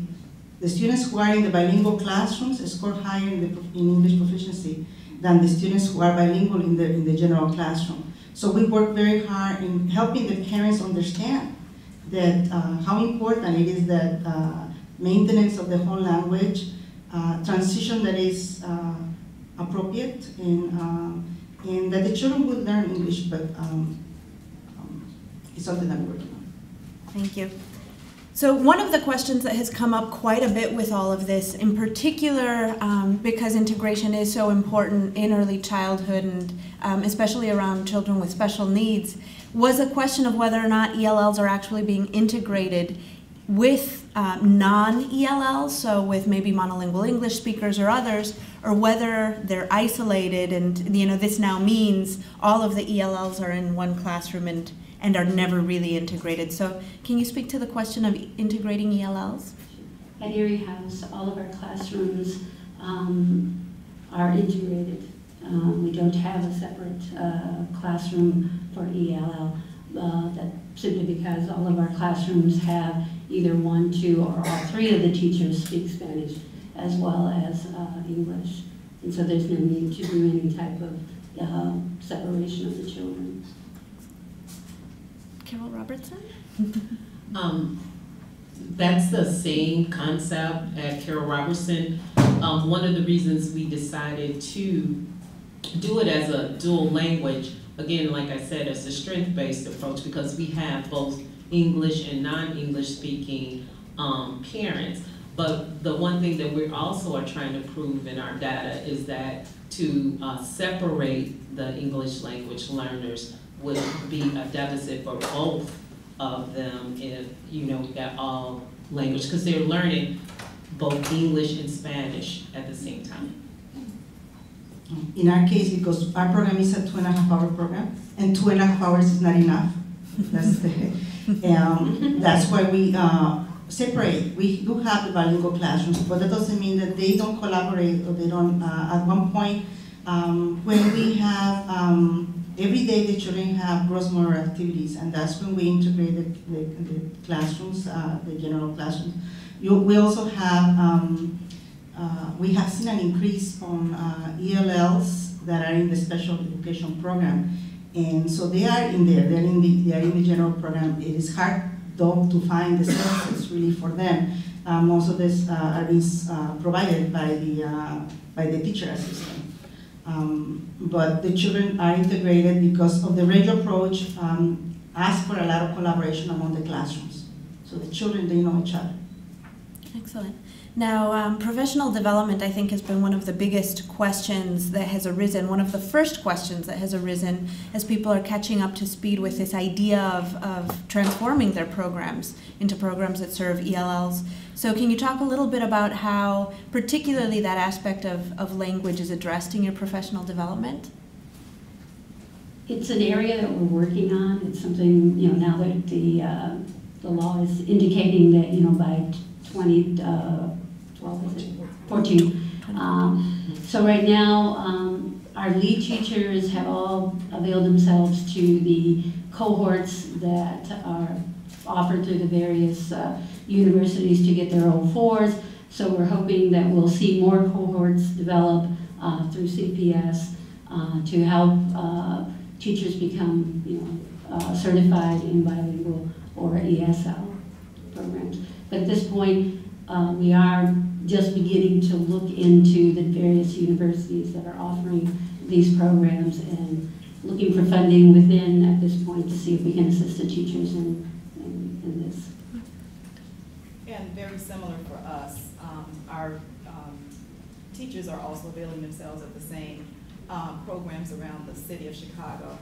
What we were able to do again, as we mentioned earlier with the Relay Project, having those funds on hand allowed us to actually bring in consultants to work with our teachers, realizing that we needed both those teachers who were the lead teachers in classroom and their assistants to have an opportunity to understand language acquisition. And so what they were able to do was really come in and work with the teaching staff and help them understand how to help children learn language and what kinds of things they were already doing, what changes, if any, needed to occur in classrooms, while at the same time we're working to get all of our teachers to meet the mandate of 2014. Like it's the same with us, although we had 6 of our teachers are bilingual teachers. That doesn't mean that they have the bilingual certificate.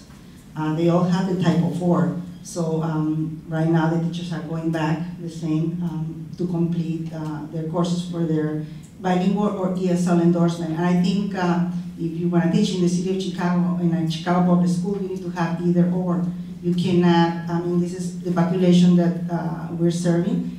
And that's one of the conversations that we have with our staff, that we already knew, I mean, like years before, you know, that this is what was coming, and our principals really encouraged us to go back and take the classes and just immerse ourselves in the bilingual education, or ESL. And so our teachers are working on that. But as the radio program, we talk about these issues. How do we, right now, many of the programs, except I guess Erickson has focused on early childhood.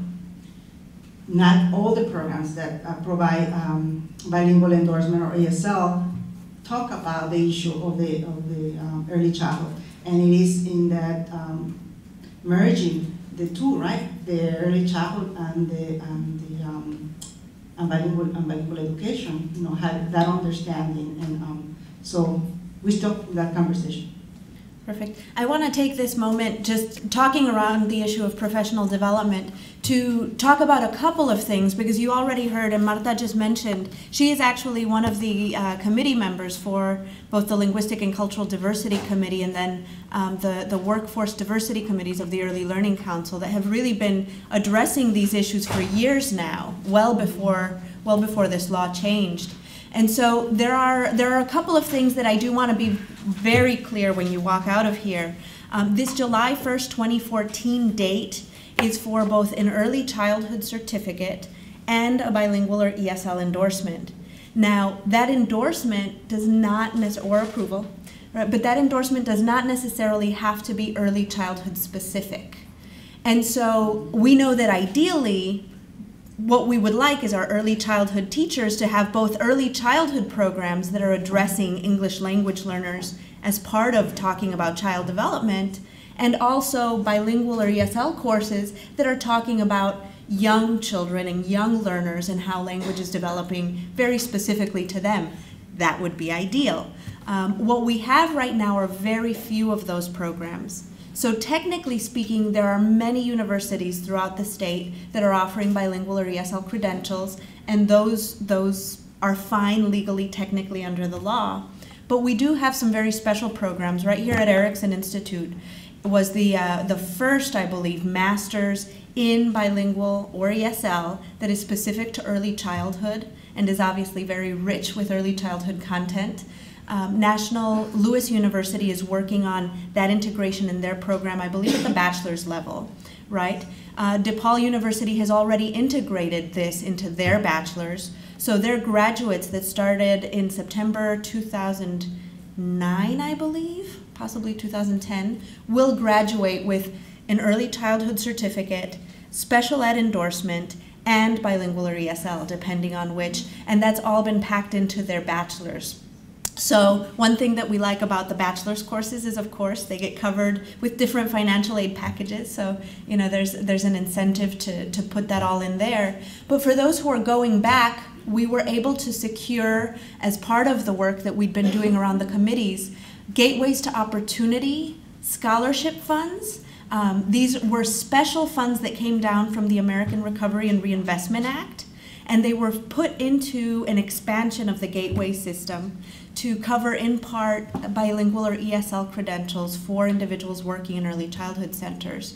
So you may be aware that before now, if you're familiar with the Gateway system, it offers scholarships in the areas of early childhood, child development, but bilingual or ESL were not included in what was covered. So this is a scholarship that will cover the entirety of getting the credential, which is great. Please visit, I believe it's ilgateways.com, and that should be in the PowerPoint, in the resources on the PowerPoint that that I had done. But those are a few things that you should keep in mind, and that just went live, fresh off the press, right? So we definitely want you accessing those scholarships and referring others to those scholarships as well. So another question, and I do think that this was something that you all covered, but if you could give one or two of those concretes, is in particular as it relates to resources around language and culture, but how you really work with parents as partners. Because I know that knowing the 3 programs, it's not a coincidence. I think that parents play a seminal role in all of them. Well, every day teachers are greeting the parents when they come in their native language, if at all possible, and usually, that does happen. And then just having conversations with them, finding out about their child. We do a developmental screening at the beginning of the enrollment process where our social worker gets a lot of information then that is shared with the teachers so that they have that when a new child comes on board.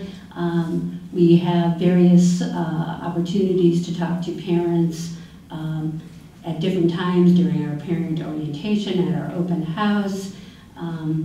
When classrooms are having special activities, their parents are invited. If they are doing special cooking activities, they are asking parents to assist and provide recipes for native food. And so there's a lot of conversations that are going on daily with the parents and trying to involve them in the education of their children, and also, the importance of their home language to the program. And if I'm not mistaken, that's in addition to various layers of parent leadership opportunities that are also available at Erie. Yes, we have a new health initiative where we brought it down to the preschool level. It started in the after-school program, and part of that component was having parents involved.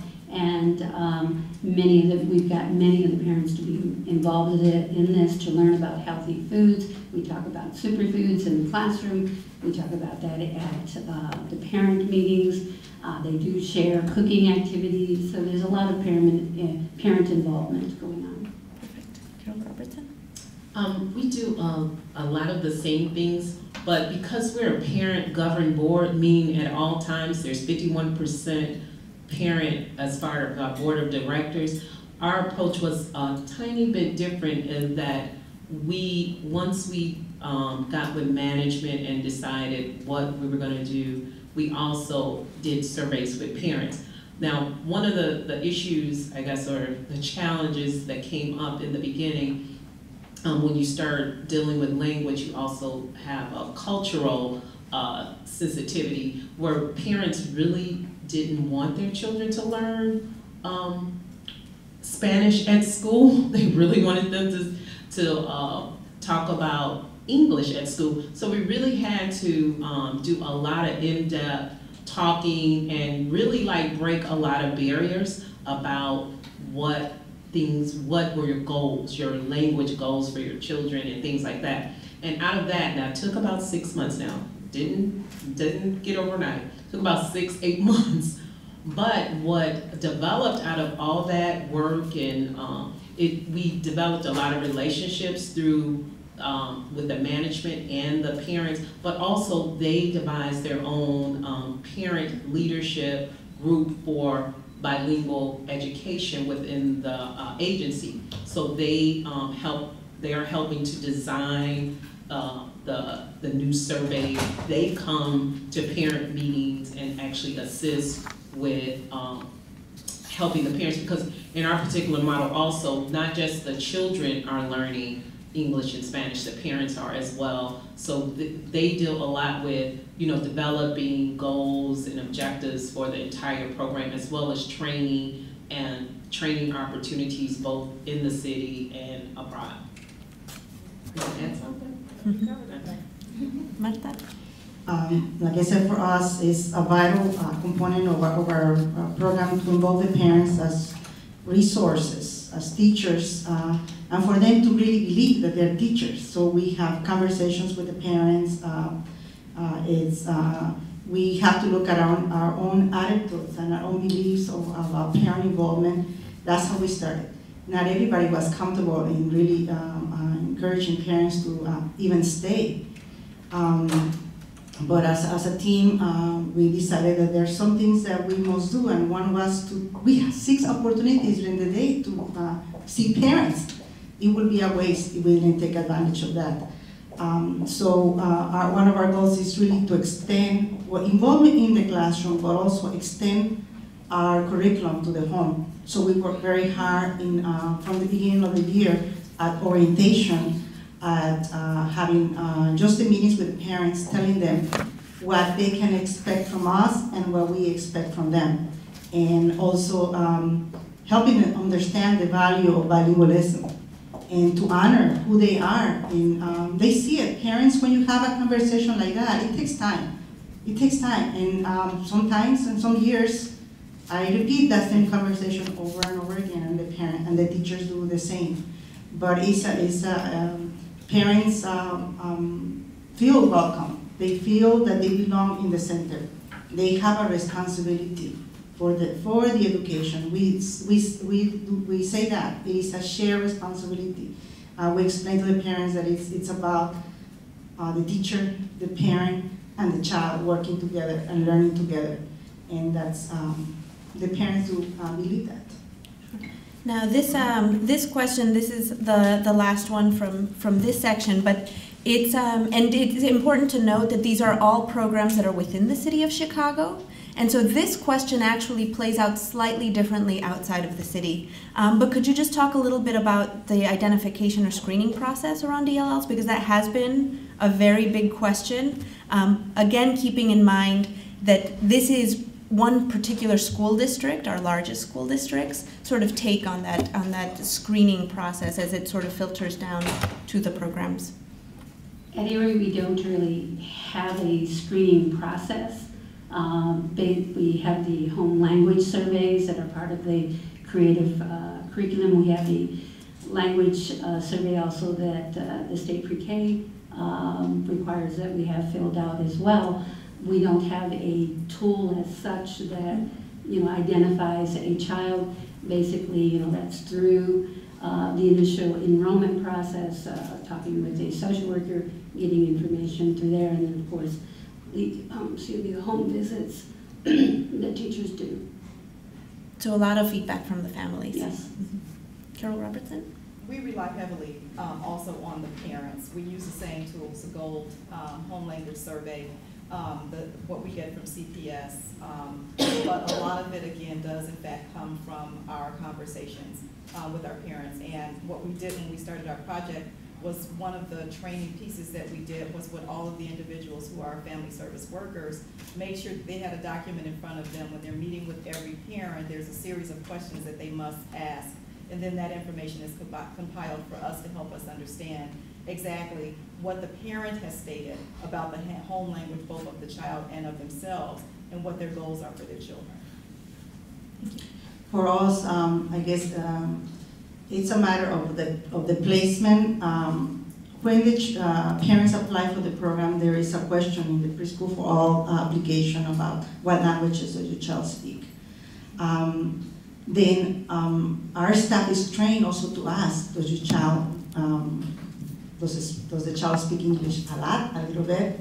So those are the informal questions. We have added an addendum to that application, so to help us a little bit to be more specific. Because for us, because we enroll 300 students every year, we cannot wait until the beginning of the year for the placement. That would be too late. Actually, Chicago Public Schools uses the pre-IPT, which is a screener, language screener, and that helps us determine the level of proficiency in English. But for us, that would be too late. Because that's given when at the beginning of the school year. We need to, at this moment, already by June, know where the children are placed. So we rely heavily on the information that the parents give us. Also, we screen our children utilizing the ECR because not only is going to give us language, but it's also going to give us another needs or where the child is at cognitively. So that helps us to determine placement for the children. So it's a combination of different documents, but a lot of it is the interview, just clarifying some of the details, like what do you mean by a little? What do you mean by a lot? Like, do they really know? Because one of the questions, as a team, we came out with a new questionnaire about home language and the culture, and we asked them, like, how many words does your child speak? Because we read in one of the books, one child, two languages. So it had a resource of creating a home language survey. And one of the questions was that, how many words does your child speak in English? And this is, like from 0 to 20, and then it goes on, right? But do the parents know that that's a word in English if they don't speak English? So that was the other issue. So we constantly looking at that. I said, okay, that didn't work. It has to be individually, talking to the parent and to the child. And you mentioned the ACR, was that the right? The ECR, the Early Screening Inventory, that's the, it's a screener used for whole child development. It gives you a window to see where the child is at different developmental domains. Very good. And so we'll go into Q&A, but please keep questions short, answers short, so that we can get to a lot of them. But if you think of any resources as they relate to any of these things, I'm sure folks are interested in hearing about those. So do we have a first question? Get it in early, because then we're going to have 8 hands up and we'll only have time for one more.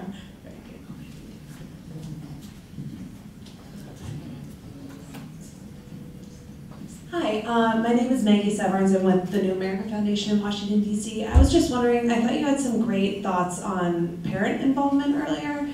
Have you come up with or against obstacles with undocumented parents at all?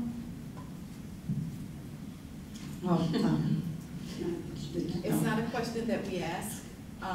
What we do is when children are enrolled, there's the paperwork that is completed.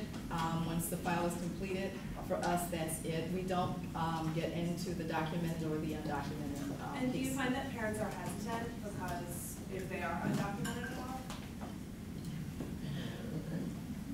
I'm sorry? Oh, I was just curious. I think there's a perception sometimes that parents who are undocumented are hesitant to enroll their kids in preschool. Have you come across that? Again, we have not, and I think part of any message gets carried into a community about what kinds of questions are asked at enrollment. So those parents who come through the door who did not have that put in front of them have made sure that the message is in the community that's not one of the enrollment questions that are posed to families at Carol Robertson Center for Learning and most of the community-based programs. At Erie either. We can ask that question. Well, in Chicago Public Schools, we don't. Well, maybe, I don't know if within the Head Start program they might be hesitant to apply, but because we're a preschool for all, we don't deal with that. And we know many of the parents, because when you start having conversation with the parents, they share that with you. But it is about how they feel when they come. It's not a matter of the status in this country, but they do share because they want, maybe we know resources. They don't, I know that there is the perception of many Latino parents who want to send their little kids to the preschool. Our kids, we have many Latino parents, majority or parents are Latino, coming to our school. We have a wait list of 250 students, okay? The parents that come from 3 to 525, who sends their kids from 3 to 525 if you don't really believe in the benefit of preschool education. So our school has proven, over and over that that's not the truth. When the parents know that they can have access to this program, they look for it because they know how important it is. Very good. And one thing that I do want to mention there, and this is, I think, a really key piece. One of the studies that just came out from UC Berkeley, which was just presented this past weekend, really did show we see lower participation of Latino families in half day than we see in full day. And intuitively, we already know a lot of our families, particularly those with 2 working parents, are going to need more than 2.5 hours, won't be able to come in and then go pick up their child 2.5 hours later. And so in order to do that in Illinois, that usually requires some sort of a wraparound service coupled with Preschool for All, for example, which is the program where we're really looking at this bilingual piece, and that usually comes through childcare. Now, Preschool for All is an education program. Many of you, particularly the educators in the room, are going to be familiar with Plyler versus Doe, sort of the seminal case saying even undocumented children have a right to an education. You can't ask or deter them from getting that education based on immigration status. Childcare, however, is not an education program. It is not covered under Plyler. It is a social service program. It's a means-tested program, which legally means immigration status can come into play. And so I know that when I've spoken to Erie House in the past, for example, this is something that their intake specialists are conscious of because they recognize when it comes to preschool, they don't even ask about status. But when it comes to childcare, they actually have to know whether or not a child has a social security number, is an eligible resident or citizen, because of who pays for the service, whether the federal government will reimburse that child or not. The Latino Policy Forum was very involved in making sure that the state did not remove services and state reimbursement from children who were undocumented or otherwise ineligible. But eligibility is an issue because they do ask for social security number. They do ask certain information about immigration status, but it's a question of who gets to pay. So being conscious of that comfort to make sure that families are aware of why these questions are being asked when they're being asked, I think is something that we've seen as very key. So we have another question. Hi, I'm Sylvia Zaldivar Sykes from Lake County Community Foundation. And I have a question for Sarathel and Tracy. I just want to try and put a finer point on the very real cultural shifts that have happened within your institution. I find your story particularly fascinating, knowing the history of Carol Robertson and how long it's been around. And it's particularly relevant in the communities that I serve, where the demographics are changing in a very similar pattern. So, you know, we've had a lot of discussion about parental involvement, and I intuit that this is no longer a sort of self-selective program, that all the families that participate in Carol Robertson participate in this program. So I'm just wondering, you know, without sort of the evaluations and the gold standard, what do you feel is happening within your own institution, within your own community as a result of this? Because I think that the message of the impact on families and children and the community is sometimes lost in the conversation, and I think that it's a very critical element. Thanks for the question.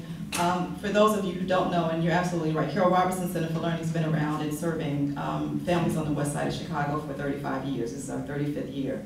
And Carol Robertson is actually one of the 4 little girls who died September 15, 1963 in the Birmingham bombings.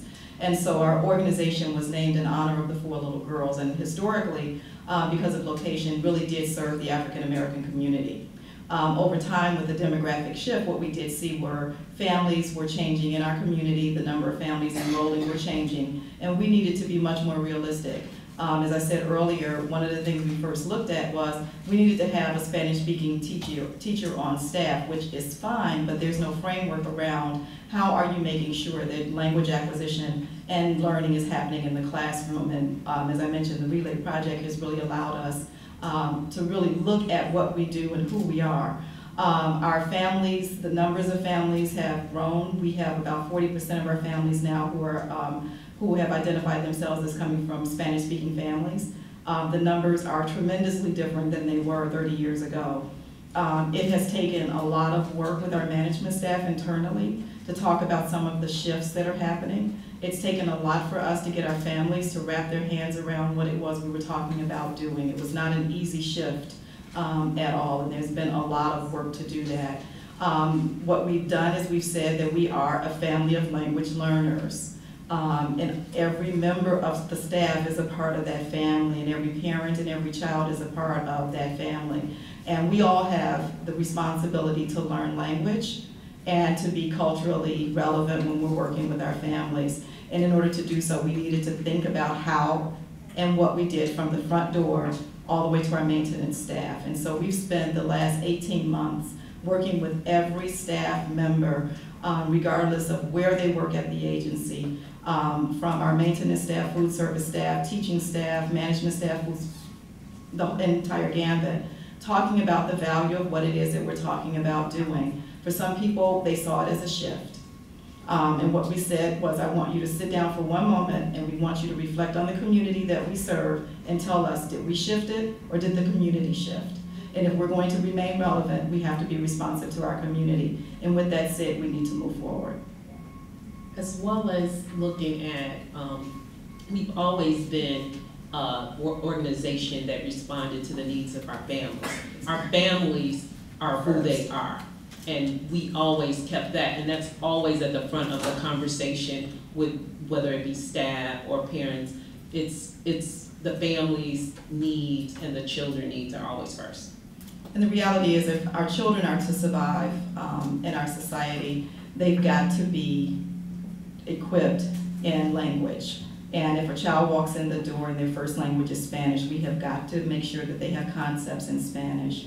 If a child comes in the door and their first language is English, we've got to make sure they have concepts in English. If we do anything less than that, we're not serving our families well.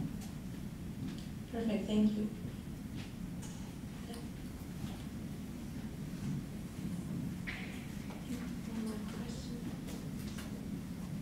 It was really exciting to hear these dynamic programs that you have going on in the pre-K, and they're so culturally rich and linguistically rich.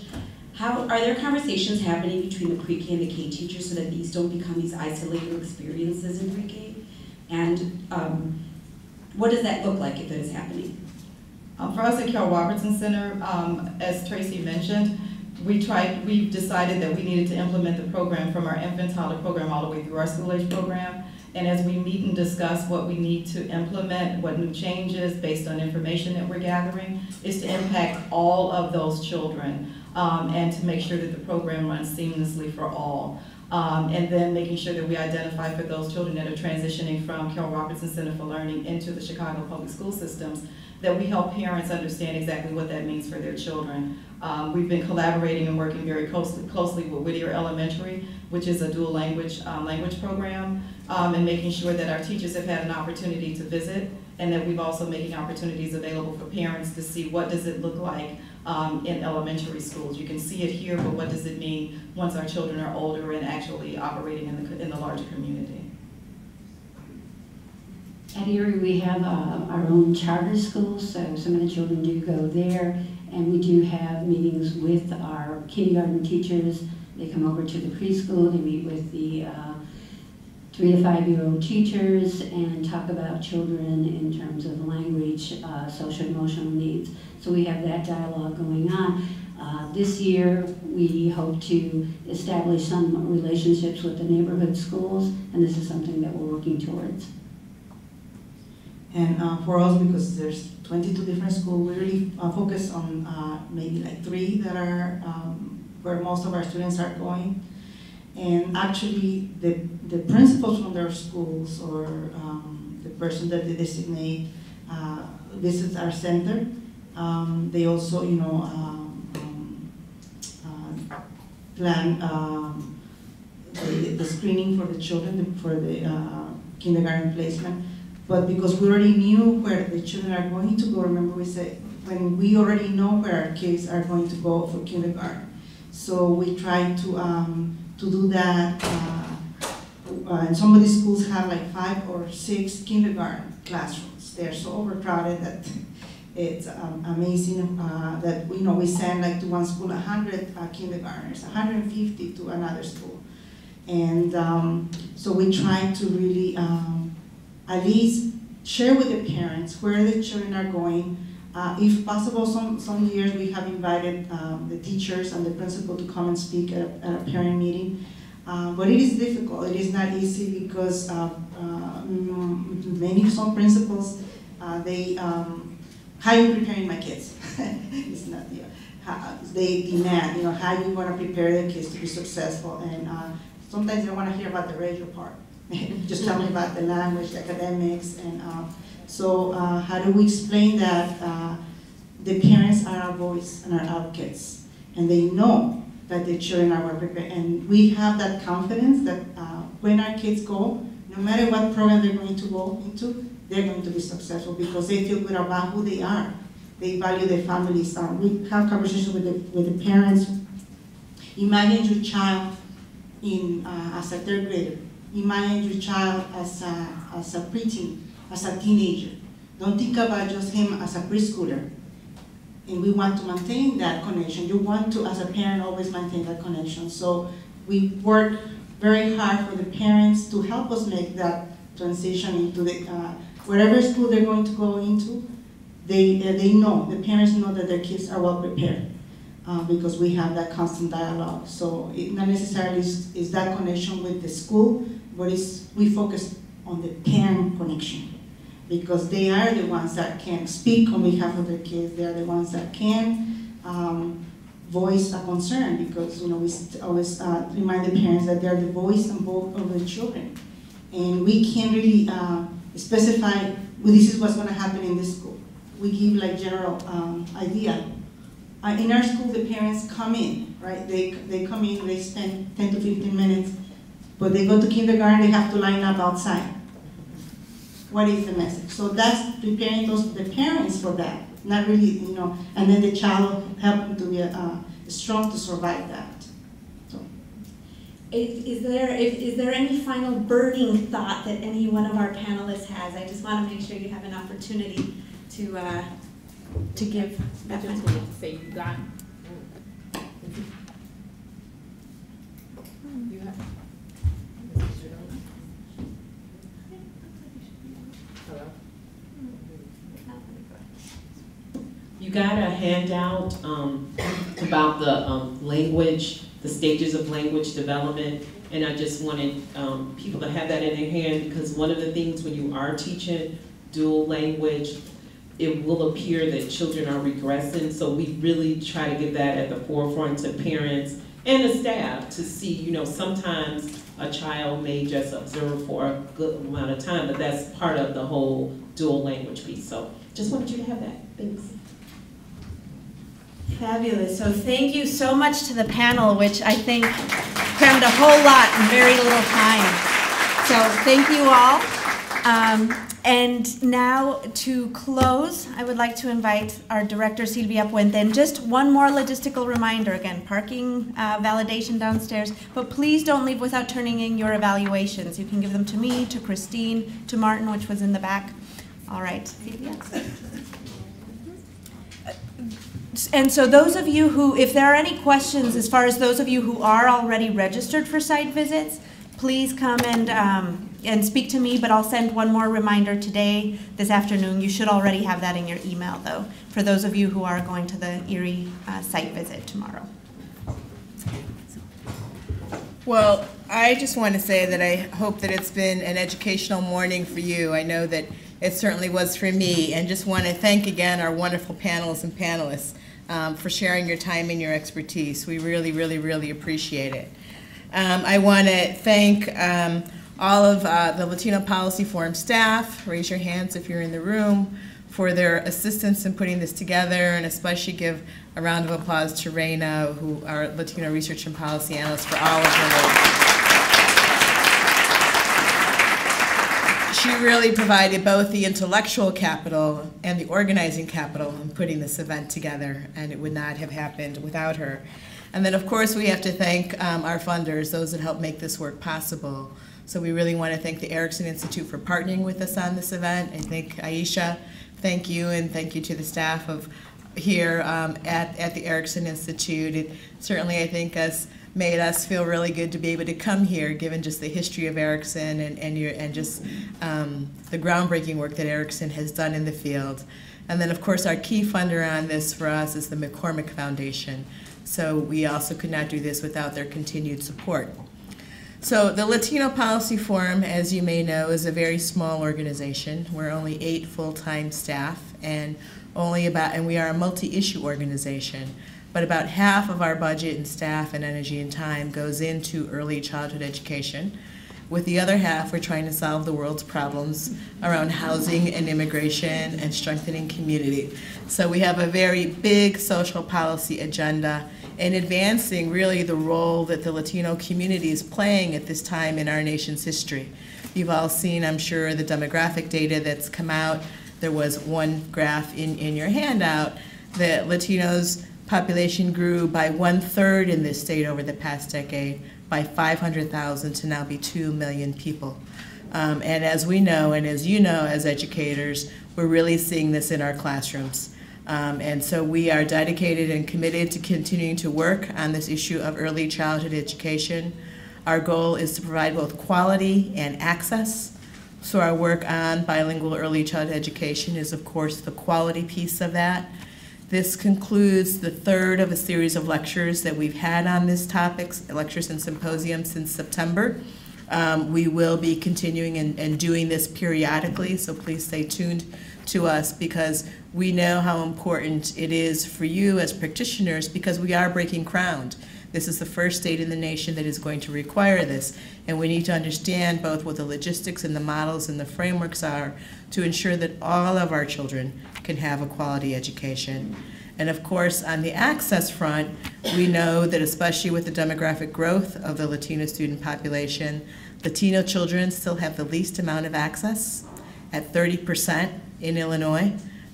We worked through our New Journalism for Latino Children project, show that nationally the number of Latino in early childhood education has declined over the past 5 years. So we know there's a lot of work to do in making sure that all of our children have access to a quality early childhood education. And we're committed to working with you to ensure that that happens. So personally, I want to thank you all for spending your morning with us, to coming, to sharing with us, and we look forward to a continued partnership. Thank you very much. And again, thanks again to all of our panelists.